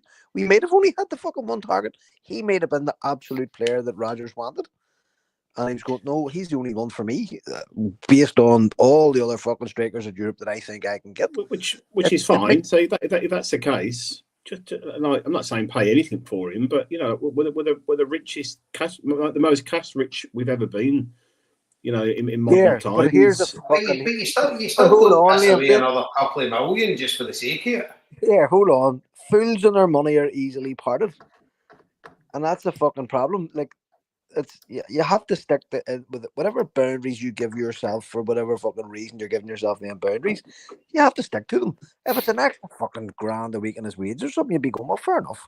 But if somebody's saying, well, 7 million, but now it's 14, whoa, hold on a fucking minute. In 6 months. Yeah, I get that, but it all balances itself out, doesn't it? You're getting Tini back for nothing, and you got 25 million for. Look what we got money wise for Bernabé. It was shite for us. We made money on him. We've got enough money back on the duds that would kind of pay a chunk of that fee anyway. So I'm not saying we just pay whatever they ask for, but I think if we're saying. I kind of don't agree. I get what you're saying, Liam, right? But I kind of don't agree with it because I don't think you should ever. Because if you set a standard there that because agents all talk to each other, right? And then agents will tell, well, they were wanting for 7, but we ended up getting me and the club arranged 9, and I got a fucking backhander. I don't know how things like that work out. You can't do business like that. You can't let people take the fucking cunt out of you. And it is hard, and obviously you need to take the flak. But getting back to the point, right? So you said you were talking about only the Kyogo deal. So do you think that transfer window was a success for Celtic or a failure for Celtic? I think it was a decent transfer window for us. Aye. Aye. I think it was amazing because we got Jota back and Kieran Tierney. I'm obviously Tierney's not coming into, but the thing is, we don't need him imminently. It would be great if he was here now, but we're going to win the league, right? Are people upset though from the transfer windows because the fact that they weren't, one, chaotic, and two, didn't bring in a bunch of names you'd never fucking heard of in your life? I mean, because sometimes you get used to watching the same shit over again. Whereas this time it was a lot more calm, it was a lot more restricted, a lot more conservative. I suppose say you got Schlupp, you got Jota. I mean, like fucking those two alone, I'm like, that's good. So Joe, here's the thing: see if it went to 11:15 on the Monday night, and you bring in KT, Jota, and Schlupp, folk would be out in the streets fucking dancing. Aye, exactly. You know what I mean? People want to be. Aye, you're right. It's people's perspective on what's going on. If people fucking expect something different, right? Jason, if you said to me at the start of January, you can get Tierney back, you can get Jota back, and the cost of that is going to be losing Kyogo, I'd have been okay with that. I'd have been happy with that, right? So it's a fair question. It's a fair point that you're making there. What I was saying was, I think, you know, given the lead time we had on that deal with Kyogo, I do think we should have done a lot better in terms of trying to replace him. But I'm happy with the outcome. And see by the same token, Liam, people could be moaning like fuck about Kieran Tierney going, but yeah, no, Greg Taylor's not fucking staying, so you should have went and paid Arsenal 20 million to get Tierney back for 6 months. Do you know what I mean? So it's just, we're not in a bad position at all. Yeah, but we did the necessary there, didn't we, by getting Schlupp in? So we've got two left backs at the last minute. But easily that deal might not have went through because that was the last day deal. So you might not have got him at all, and you'd have been faced with the same fucking criticism. Do you know what I mean? It's just like we have to be grown up about this. We have to stop being so fucking emotional and roaring the odds. We're fucking loaded. We know that, but yet, as I say, you can be unloaded fucking very quickly. Yeah, but especially the size of our wage bill. Our wage bill. I couldn't be any calmer about this conversation. I'm not. No. The least bit excited. Hold on. And by the way, he started this, Liam. Fuck up. No, hold on. Liam, hold on. I'm not having to go to you at all. I'm talking to the fucking support because I have seen people lose their shit. Lunatics over this last week. It has been diabolical. Like you're on that huddle board and you're just looking there and going, what the fuck? What did these countries? Yeah, by the way, we're in trouble there. McCory's on the chat writing in capitals now. Fact is that we are in capitals weaker. No, that's not a fucking fact. That's your opinion, Mr. Scott McCory. Fucking Jota on the wing. Jota on the wing. So actually, I wouldn't know. Hold on, Jason. I wouldn't read out his fucking comments. See if that piece of shit has anything to say. He fucking knows where we are. Exactly. Fuck you, Scott. Final thing for me, anyway, on the transfer thing.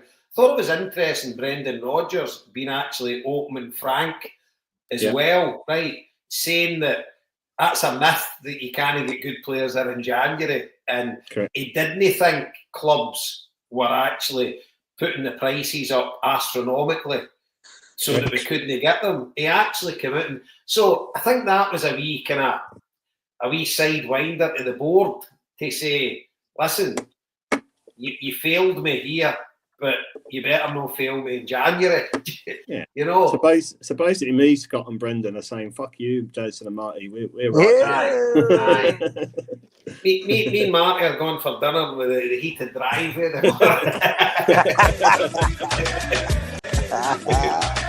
But in a general sense, right? In a general point, right? So where's this? Something fucking else I read earlier. What do you hear this here? Right. So this is like where we are, sort of thing, right? 25 games played, 21 games won, 13 points clear, 73 goals scored, 12 goals conceded, 18 clean sheets, and cons are losing their shit about the transfer window. You're like, and they're in the last 16 of the Champions League. Marty, what's on here? The last you fucking hexing at you. Right. Do you know what I mean? That's like we're actually all right. What I said a few weeks ago, and is my point, is that I've seen the January transfer window has been important for the summer more than January almost. Yeah, and I get that. I made that point as well, Liam, because we've got a massive game coming up, a qualifier. And if you're talking about getting a top striker in with a couple of minutes to go in the transfer window, how how long has he got to bed in before we've got that qualifier? Is it a couple of weeks or whatever? You know. I think So. I thought we had a few qualifiers. We've only got one, haven't we? We've only got one two-legged affair. So that's going to be like middle of August. That's in August. And the other thing is too. See if there's a quality player comes in, they not give a fuck. See, I remember watching Nakamura's first game against Dundee. He was unbelievable. So see, good players, if they're fucking quality players, then you don't need to worry about that shit. What do you need to worry about? Who the fuck you're taking out of your squad? No, you do because you get that old. We're going to wait and see if we're in the Champions League bollocks. No, but that's actually a really fair point, Liam. And the other thing is too, we're in a position this year where we don't need to worry about that. Because we have you know what our board's like. But our board for years would wait and see if you qualify and then go and splash the cash because you're in it.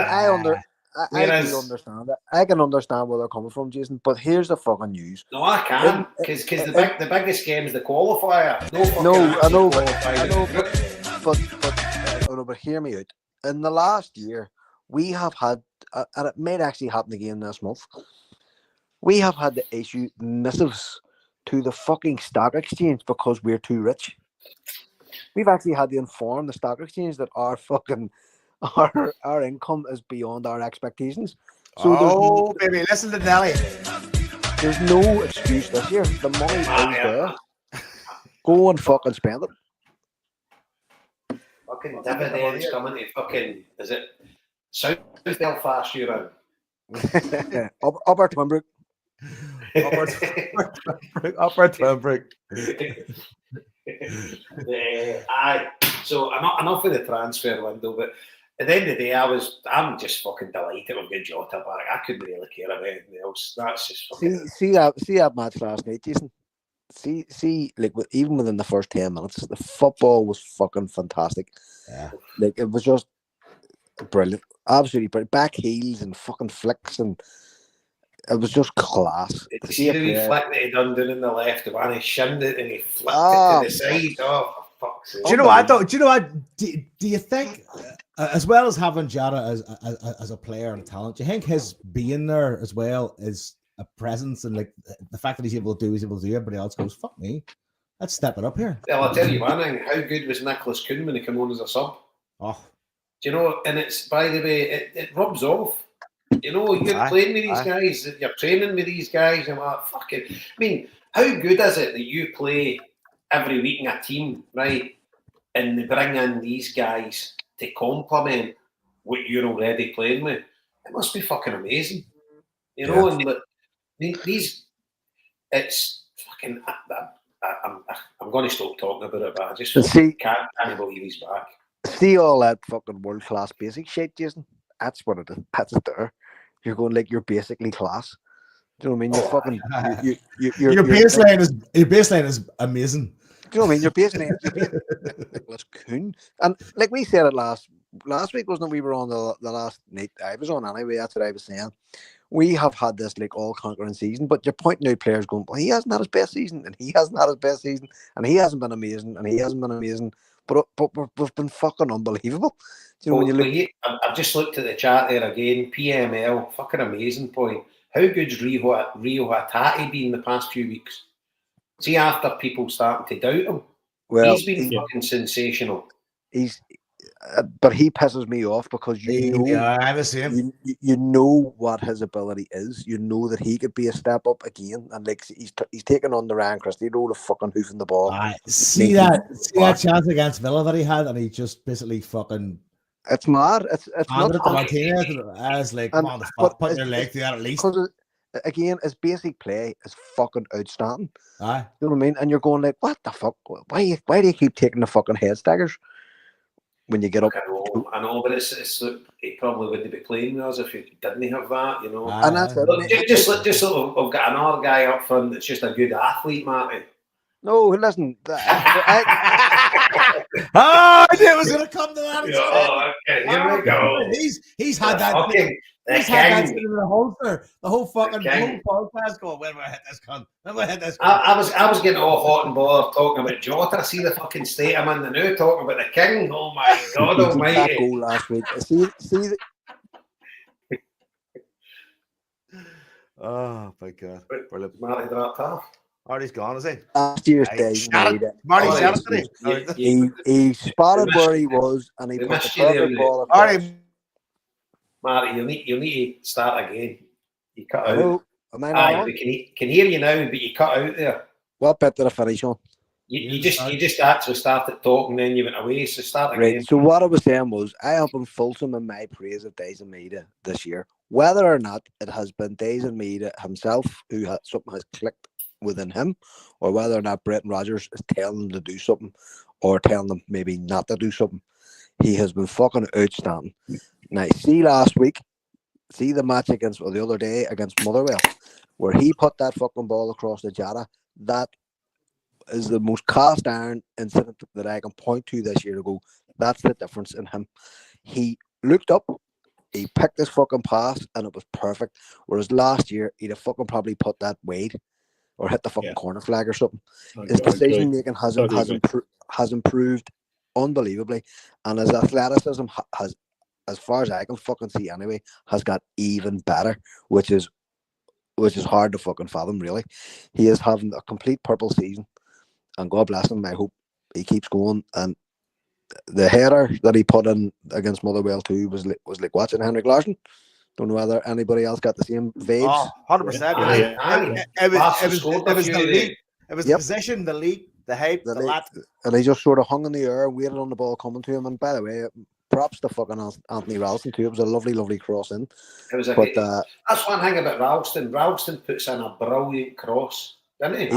He does, Jason. I find Ralston really frustrating, right? And so see in December or in October when I was at the Dundee match, Ralston was playing right in front of me, and I really like him. I think he's a good player, but he where other players in the team like Johnson and the other fullbacks and stuff like that, they don't need really any time on the ball. You'll always see Anthony Ralston taking his touch and he slows him fucking self down. If he could work on that part of his game, he would actually give himself more time. You know, because he always kind of accepts the ball and has to manage the ball, it gives the fucking opposition a chance to get on top of him. Do you see if he could that split fucking second, a bit better decision making or a more improved touch, he would be a fucking star, a real star, because he's a workhorse, an absolute workhorse. And I think if you could mix him and Johnson together, it'd be amazing. Because but Joe, think of some of the fullbacks we've had over the last 30 years. Fuck's sake. Like and he's like, you know, we just sort of shrug our shoulders and go, he's one of our players and these players we developed and stuff like that. But he's actually really, really talented footballer. And as Jason says, his crossing's fucking cracker. Like, and that's the difference I think as well. This last couple of months, Ange's crossing is brilliant. Like, it's fucking class. When he's on his game, he can service you. Jota, no more words need fucking said.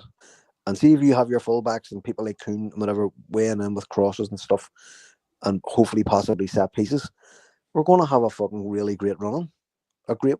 We're 13 points clear. Do you know what I mean? But it could be even better. Yeah.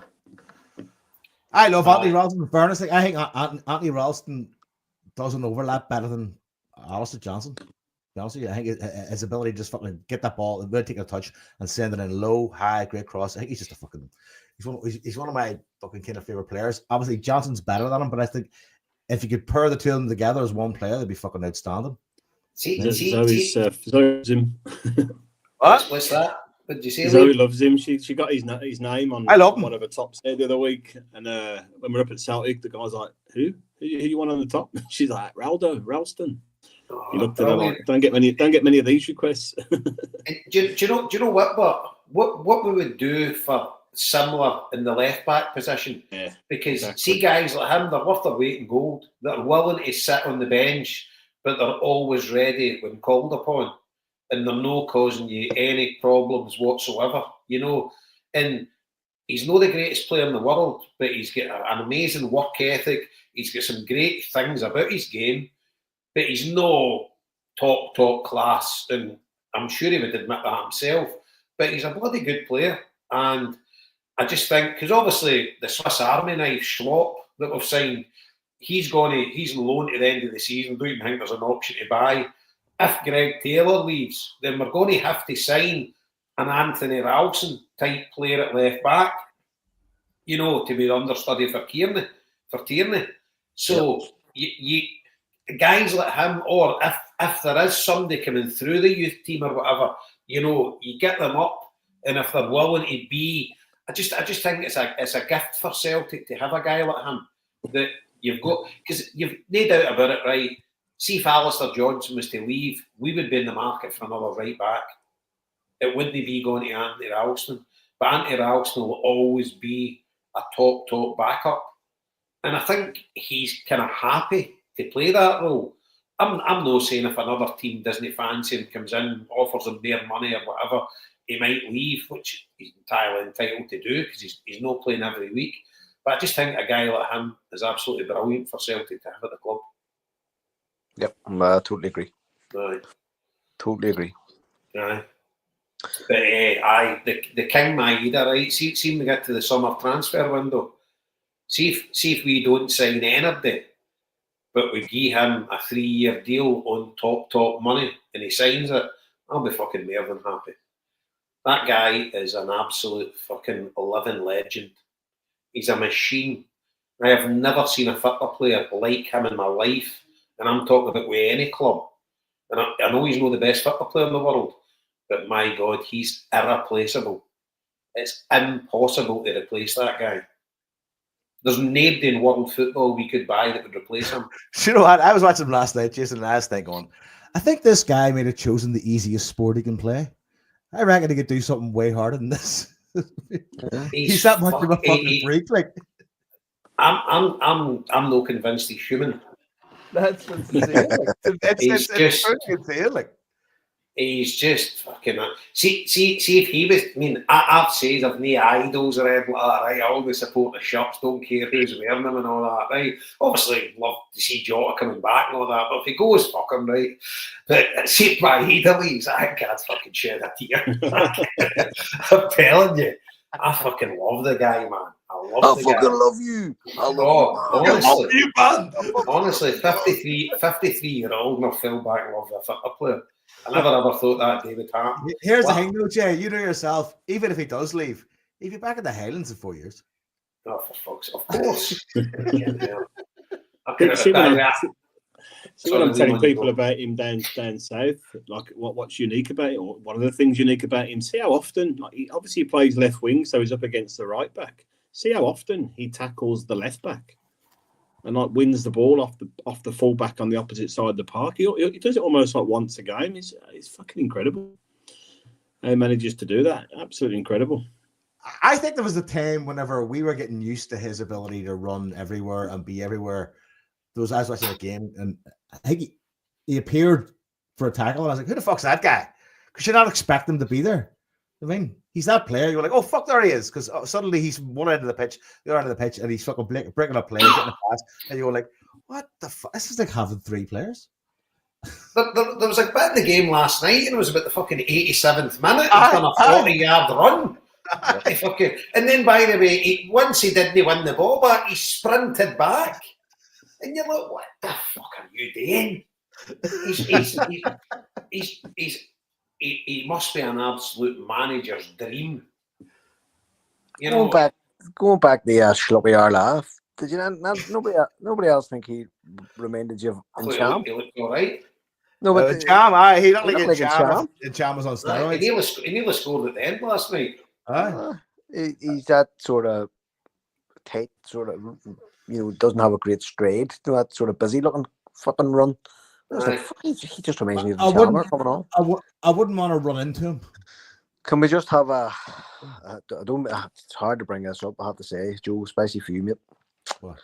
But I think we need a minute's silence here for Ange Postecoglou, whose team are currently getting humped 3-0. Fucking you was 2-0, bastard. I think his funeral might be in Birmingham at the weekend, mate. They're playing Villa in the FA Cup on Saturday. So, do you think we're keeping that long? Well, if he loses on Saturday, that's it, and it's got to be surely. When was the last time they had a win? Another he one. Always wins a trophy. I'm barred at the Jazz and Dave chat, so I have no idea what's happening. I told him he was going to win a trophy. Fucking, you know what? second season. He'll need to win that European one, that Europa League. Athletic clubs' names in the the only fucking trophy he'd be close to would be the Melbourne Cup, I'd say. Here, the beat Brent. Listen, Mike. They beat Brentford there, but you get the impression like they're heading towards the relegation zone in the fucking league. Like, I mean, this is the Caribou Cup, but you know, you would have thought that they were keeping him for this match rather than the FA Cup, because fuck me, how long is like Spurs are notorious for dumping their managers, so I'm shocked he's got this long, genuinely, you know. Fucking he gets to go back to the beach. I mean, fucking eating Slovakia and fucking having a good time. Fuck it. There's a clip from the start of the game where Van Dijk elbows Richarlison in the head. He's really lucky to get away with that, like getting a red card right at the start.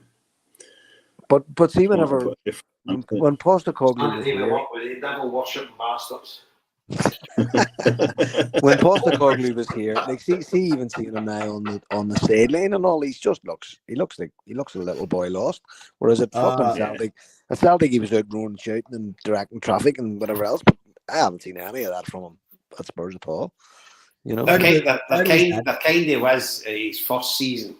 See, like when he went in that run, he was top of the league in that. He was fucking cock of the north one. He was fucking giving it large, but now he's fucking a shadow, isn't he?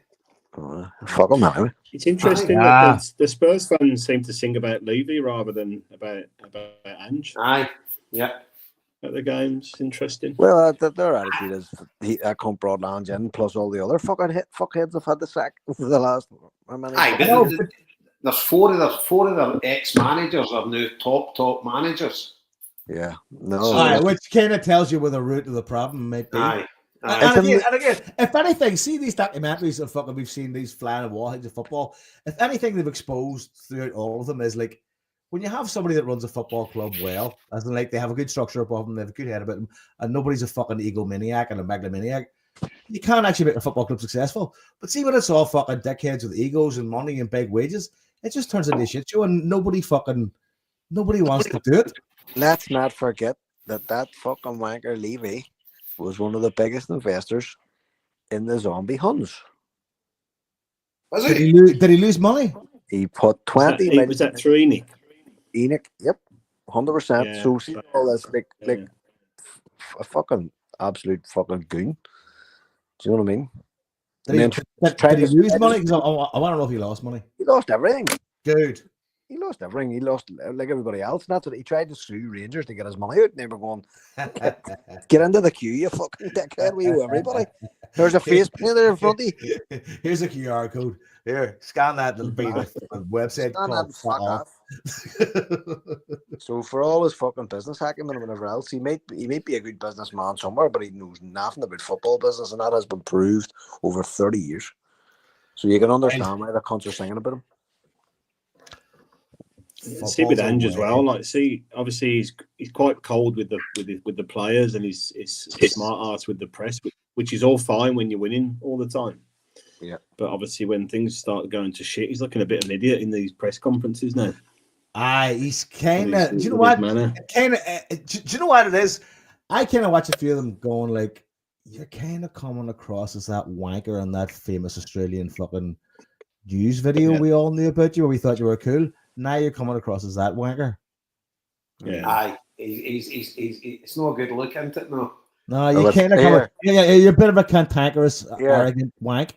It's an even fucking worse look now because Van Dijk has just scored. Oh, big VVD. There's even a tiny bit of me starting to feel sorry for him, but not too much. Fuck him. I couldn't give two fucks. Kenny's in the chat said, "I'll always have respect for Ange Postecoglou. He lifted us from the floor and gave us some great times and memories. He did. And then he fucked off. He was dead. I talked load of shit for 3 months and then fucking fucked off. Yep. So, you know what? No doubt he'll be back in a couple of years. I bet you. I'll swap for Brendan at some point. Well, fucking here, by the sounds of it, your man Schlup, there's not a job he can't do. Fuck's sake. If a vacancy comes up and he loses a left back position, he'd be cooking eggs. Big man be tossing salads and fucking Lennox too. Fucking Andy, the utility signing. Oh jeez. So what are we doing? Any Motherwell Dundee analysis? Well, or just fucking no analysis. I think that's a bit of steps too far. I mean, where do you want to start? Where are we now? We're an hour and 34 minutes. We need to do Dundee because Dundee definitely. I was stunning. Aye, because obviously we kind of touched more over the Jota stuff and good goal for Big Ida as well. And to be fair, I don't know about yous, but I thought it was definitely a foul on Carter Vickers for the Motherwell goal. So even at that, but it was good for Ida to get the goal a few minutes after they equalised, because you never know. You go to the grounds, it's fucking kind of squeaky bum time. They get another one that's fucking bad. But third part's been an amazing ground for us to go to. All's well that ends well, and obviously the Jota finishing it. But I thought last night, were you there, Liam? I didn't see you. Yeah. I was just down the other end, mate. So I just I didn't get there till near kick-off, and then I left before, just a few minutes before the end. Oh, for fuck's sake. Right, you're not fucking commentating. On you go, mate. With the jinking again. I thought we were brilliant. I thought just the whole game. I think there's been a real injection of pace and quality and just speed in our play the last 2 or 3 games, really. I think we've just looked really good, and maybe coincides with Hatate getting back on form. Engels is improving game by game. And one of the upsides, I guess, of Kyogo going is Ida looks a completely different player again now. He's back to what he was doing last season. His confidence just looks. I thought Motherwell he was brilliant. The way he was holding the ball, turning, linking the play up. He looked right at the top of his game, which is good because he's as brilliant as Kyogo is and was. Ida's got that physical presence as well, which I think is a big difference when you're playing in a lot of these away fixtures. So I think he's doing really well. Johnson back on form. Kuhn's kind of really been pretty quiet for the last 3 or 4 games, including Villa, which is quite interesting given he's been probably our best player this season. So I agree with you. It was good to see him coming on and kind of getting that goal. Jota and Maeda we've talked about. Callum McGregor was just doing his usual. I didn't think he was brilliant against Motherwell, but it was better again last night. So just good all round. I thought Taylor's had a few good games, the last few games as well. Chat about him going to Zagreb, I think I saw earlier today. That's gathering a bit of pace, but he's been no bother at all. So I think we're looking good. I think the buying game is going to just take care of itself, and we've just got to go and try and I hope we're going in there with a pretty strong team next week, and we can have a go at them because I think it could be a really good atmosphere at home if we've got a good attacking presence and we can get stuck into them. But I think the team are looking good. I hope he changes it round for Saturday. I hope he saves as many of the players as he can for the buying game, not being complacent, but surely we can do that against Wraith. But last night was really, really enjoyable. Just loved watching the football. The 4th goal was really special as well. So good right from there. It's one of the best ones I've ever seen. Yeah, the team goal, amazing. The only kind of it's not sort of, on you go, mate. So sorry, just to finish quickly, it's not the sort of goal you expect Maeda to score either. It's kind of like a Kyogo sort of finish almost. It was just brilliant. I was delighted for him. I think it's Larsson-esque, and even his header as well was kind of Larsson-esque as well, arriving at the back post. Just amazing. Obviously, the Jota ball in was outstanding, but I just thoroughly enjoyed it last night. It was absolutely brilliant and just fucking amazing. Clapping the team in the park at the end. You're just like, and do you know what? It gets that feeling as well. See Brendan's teams come alive after Christmas. When we spoke about it, was now all the changes he was making pre-Christmas and like that. Hopefully, things will start settling down now. And we'll get the Bayern game right, so I'm expecting big changes on Saturday. I could maybe see Johnny Kenny getting a start on Saturday. I hope so. Yeah, I hope so. Maybe, but what he might do, he might run Maeda into the ground because obviously he's suspended, so you can use him. But you've got a game next week, and then you're away to Bayern, so fucking the guys, you can play fucking 3 games in a row without a fucking interval. Do you know what I mean? You could start with Jota, Maeda, and Kenny on Saturday, no problem. Just give Jota an hour. Maeda can play as long as he needs to, and then just see how Kenny gets on. I think you could do that easy enough. Aye. I don't know so much. I would maybe. I don't know. Obviously, you're not going to play anything like the team you're going to play Bayern, right? But I would kind of start with Jota and Kuhn because that's like your 2 wingers you're going to start against Bayern. You would think, and maybe put Kenny through the middle, and then bring Bragida in at half time or whatever. Hopefully, Kenny can get a few goals, but.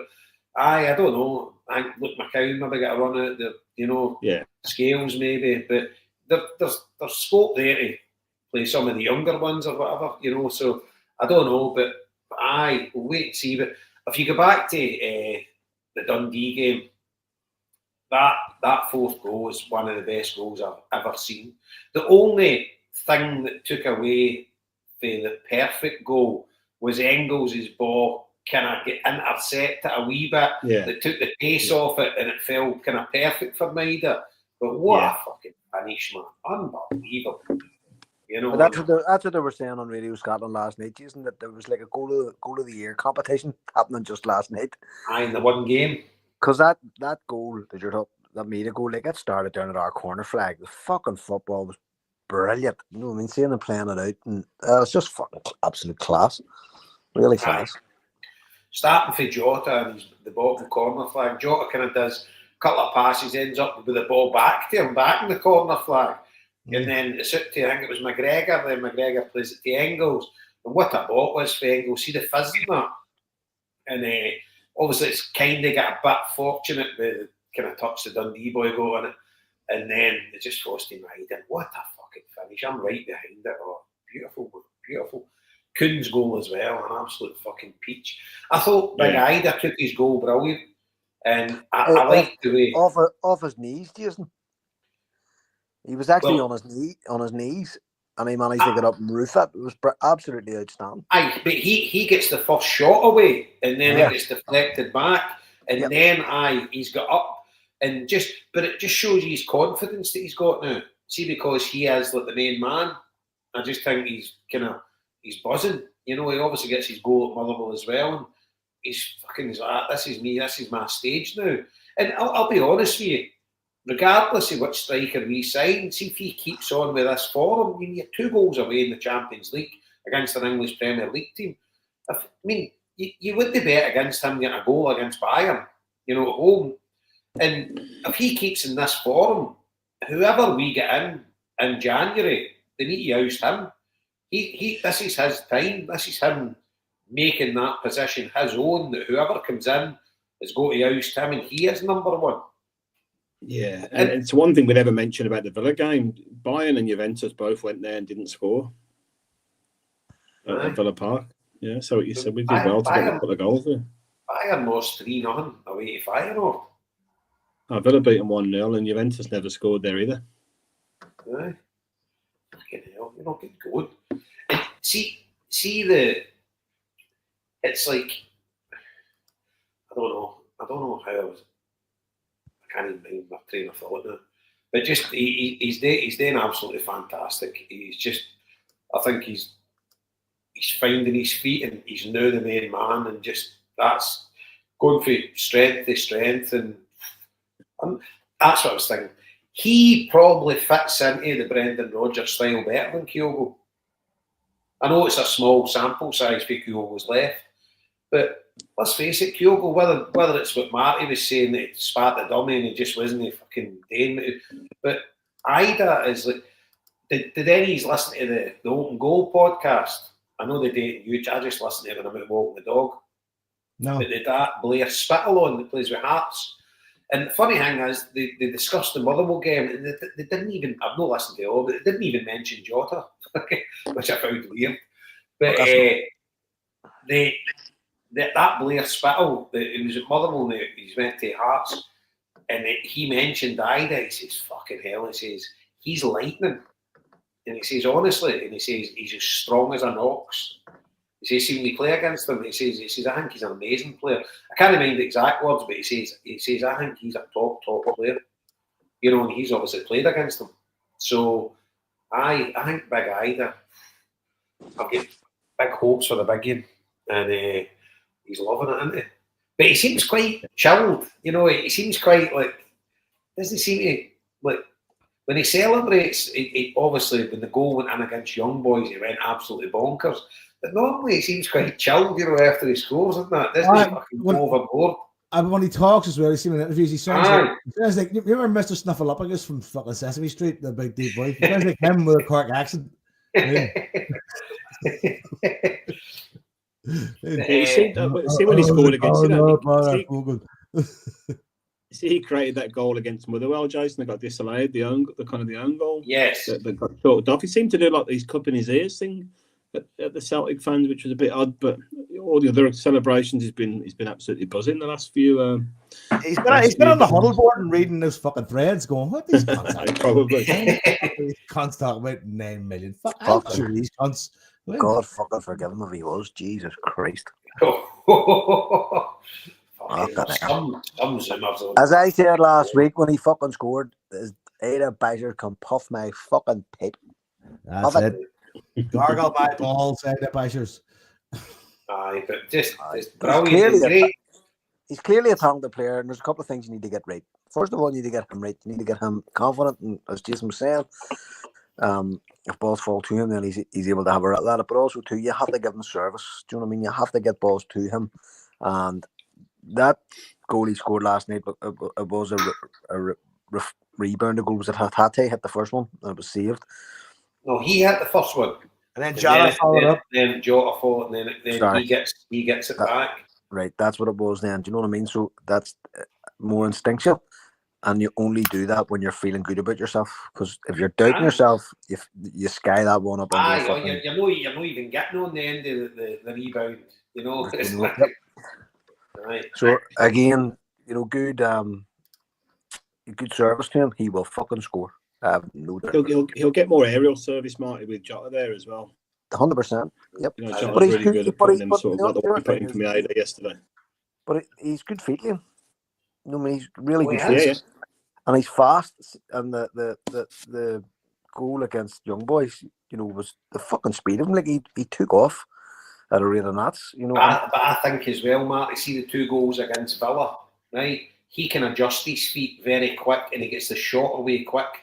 See, like the goal he scored at Ibrox, you know, the ball's in about his feet. Other players would turn away, but he's an instinctive striker. He just swings his leg at it as soon as he's got a chance. You know, see when he's in front of goal, he'll just fucking go for it. And I think all great strikers are like that. You know, they just hit it before the goal. He's got a chance to react or whatever. You know, just stick it away. Whereas, see folk that are trying to fucking pick an angle and get in the right position. As soon as he's got any sort of chance to get he's fitting the ball, he'll just fucking lash at it. And I really, really like him. We never even mentioned the disallowed goal, the Kuhn overhead kick at Motherwell. That was a bit of class, wasn't it? That was class. Had that stood, it would have been brilliant. Aye, I know. But I thought when Kuhn came on last night, I thought it was brilliant. And I think, obviously, the Jota's probably gave him a lift, you know, and he's obviously seen him. And I think the 2 of them will bring each other on. You know, they'll be able to learn. Because he's got different ways of... The 2 of them are wingers, but they've got different ways of playing. And it was good to see him having his shot there, because quite a lot of the times he kind of runs across the box. Whereas last night, he fucking just made the angle and just fucking dispatched it. You know, but he's been brilliant. Yeah, I'd agree with what you said about Ida, every word. But selfishly, I'm looking forward to a game where Kuhn, Maeda, and Jota play together up front. I think that'll be pretty fucking scintillating. Do you know what I mean? With the pace with the 3 of them. Aye, definitely. It'll be an absolute nightmare for defences. Fuck that. And that's so. I haven't really talked much about the defence. So it's still not great. Do you know what I mean? And Trusty has, brain fart moments and things like that there too. Carter Vickers as well, I think, from that injury, really hasn't been himself. Liam Scales is kind of finding himself out of the picture. In fact, he's being used more as cover for Taylor. So again, we're all moaning and slabbering about not banned strikers. See, if it was me, I'd be having another fucking look at our backline as well, and trying to get people out the fucking door who are never going to make it here as defenders. So, it's a very, very strange situation. And the fact, I mentioned the Rocky earlier on. He's warming up at Motherwell. What the fuck's he doing still here? Here, sure, that wee lad, Dean, what's his face, was fucking pulled off the bench at Villa instead of him. And was spent I 5 was minutes. I was poor, I think. Well, here, but listen, I know, but it was what it was. But the point being, where the fuck was he? Surely Rocky should have been on at some stage. Like, and if, again, another one they're looking at weird. It's not. See, at that point, Marty, in the Villa game, I would have put Ralston on and put Alistair Johnson inside one. I know, that's what I'm saying. I really did. No, I'm not even arguing that point. Liam, honest to God, like, and you're right completely, but he done it. And the point being is, you have other defenders there who cost a lot of money and aren't even fucking in the conversation. Do you know what I mean? So again, I'd be looking at that if I was the board, and I'd be saying to Rodgers, what am I doing here? Now, there's last night. We haven't really spoke about refs and all the other fucking shit going on. Jason touched on it briefly when he was talking about the overhead kick. But the fact that referee the fact that referee last night had to be corrected by VAR is an absolute fucking joke of the highest order. And Lee Miller was on commentary last night for the BBC, and there was that, and there was the other one. There was 2 incidents in the box, and Lee Miller was going, they are both penalties. They're both penalties. Got pulled back. Correct. It was 100% penalty. Your man was all over his back. In fact, his arms were right over his shoulders, pulling the fucking jumper on his chest. That was a penalty too. And the fact that other one had to be rescued by VAR was a fucking disgrace. An absolute disgrace. It's a fucking joke. Now, we may have missed a penalty, I don't know, but that's not the fucking point. Do you know what I mean? It's the level of officiating is genuinely fucking shocking. I tell you what, I listened to the Radio Scotland podcast this morning when I was going to work.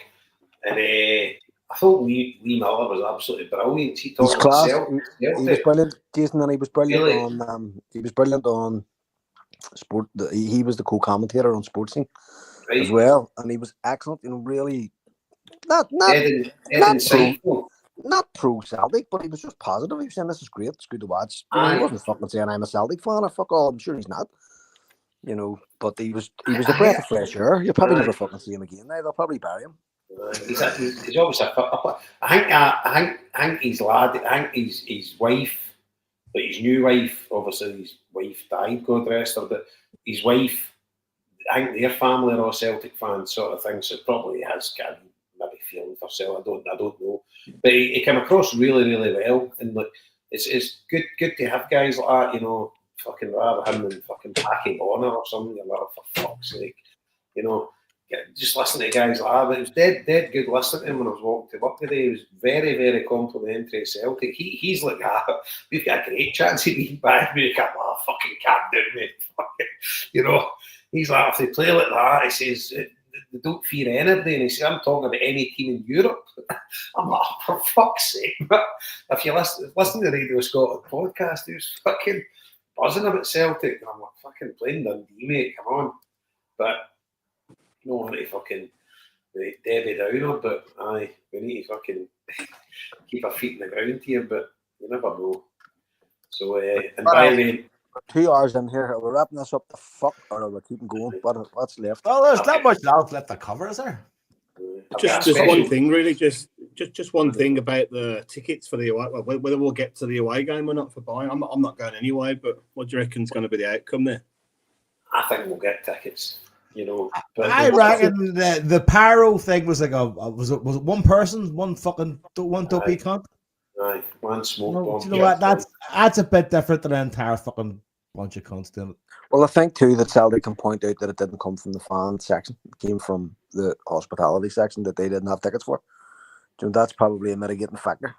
You know, Who's in hospitality throwing out pyro? Fuck's sake, fuck's sake, Yeah, get rid of yourself. I It mean, was, and that's the thing. They can turn around and say, "Well, there's all our ticketed section over there. There's the Green Brigade. There's the boys. They didn't do it, you know." And we're being punished by the actions of somebody who bought a ticket from whatever fucking source to get into the game. That's not on us, you know. So it is a defensible position. You can see how, you know, that will be said, but in a general sense, lads, the pyro has to fucking go. It has to go. It's just we're making away with it this time. It'll fucking happen again. Here's And the it'll be thing. the likes of Jason and people who go to those games and Scott who will fucking feel the brunt of it. There's got to be a better way to do that. No way now. No, Like you can go to church and do like them plastic candles and just light up. No, I mean, have it there, no. I've argued it on here for ages. There is a way of doing it, but the club aren't interested. You do the whole fire safety bollocks and you have fucking buckets with sand and whatever else, and you only put the pyro in certain places and all that. It can be fucking done, but Celtic have turned their face to it and they're refusing. So therefore you can't, because it can't be done. It has to be done in conjunction with the things that really annoy me. It's like the starting section. Do you know what I mean? They take good ideas sometimes, and then other ideas just go, no, we're not doing that. And you're going like, I know, but it's already part of football, so why don't you try and manage it, you know, and bring it in? And the Green Brigade, in fairness to them, a couple of years ago, were saying that they were only going to do it for certain big things and stuff like that, or cup finals or whatever, you know, and it wasn't going to be like 100% part of their repertoire or whatever. But I mean, I saw that thing last week. FC20 did the most amazing full stand. I mean, their stand's obviously smaller, but they did this fucking absolutely class tifo. Then they started launching out like nuclear levels of pyro, and you couldn't see a fucking thing. The whole tifo was ruined because you couldn't actually see it. It was just smoke. Do you know what I mean? And if you could get fucking smokeless pyro, then that might help. But I was talking to Mark Gilmore about it there last week, and he was saying at one of the games last year, John Fallon, a Lisbon Lion, had to be taken to fucking hospital for breathing in the pyro smoke. Now, if that's not a fucking sign to say, lads, we need to have a wee think about this here. What the fuck is? Like, one of our heroes his health was hindered, hurt bad. You know, and I can see the attraction of it. I genuinely can. I'm not a fan. It looks class on TV, but that's about it. Well, it does and it doesn't, Joe. And my point about fucking FC20 was it didn't look well on TV. They destroyed their own fucking tifo by using pyro. You know, but fucking the pyro out onto the pitch. I mean, that's my level of fucking dickheadedness. You know what I mean? What the fuck? What's that noise? Linda's putting an apple. All right. Crumble, So look, that's my last rant for the night. Right. So we've got Wraith the weekend, then we got Bayern Munich. I assume we'll be back next week. Wraith, you got. I mean, what do you even know? Wraith Rovers. 35. There you go. They've been dancing in the streets of Ray Wraith. Robson's the manager. Is he? Is he the manager? Yes. Yeah, Bay Robson's. Yeah. Well, you know what? I was going to say I hope we make him unhappy, but he's always unhappy, I think. So, yeah. Anybody else anything to say? I think that was decent. We got through a lot there. No. We learned that Birmingham is a gentleman's away day. The Peaky Blinders. The Peaky Blinder day. Aye, that shows fiction to fuck apparently. The quintessential away day for the gent, for the Celtic gent. For the discerning Celtic fan. And no more genteel than Sean Kelly, who probably made the most of his entire trip because he probably seen more of Birmingham and daylight than anybody else who went to that game. Funny bit, we're walking back to a train station on the Thursday morning. Do you know they boozers, Liam? There's a row of them in Broad Street that they're all up to 3 in the morning. Yeah. There was a lassie's pair of fucking high heel shoes. The two shoes were on the middle of the pavement, just fucking situated. You just think to yourself, what the fuck she went up to last night? I don't know, but it sounds class. When you know you've made it. Folks, we shall return next week. Hail. Goodbye. Stay on by the way, a wee bit after. So I have to say, anyway, and upload the pod anyway to the stream. So, folks, hail. Anybody else want to say goodbye to the lovely listeners? Goodbye, listeners. You lovely people. Hail. Hail. Fuck Scott McCurry, you piece of shit. Fuck Scott McCurry, piece of POS. shit. Yeah.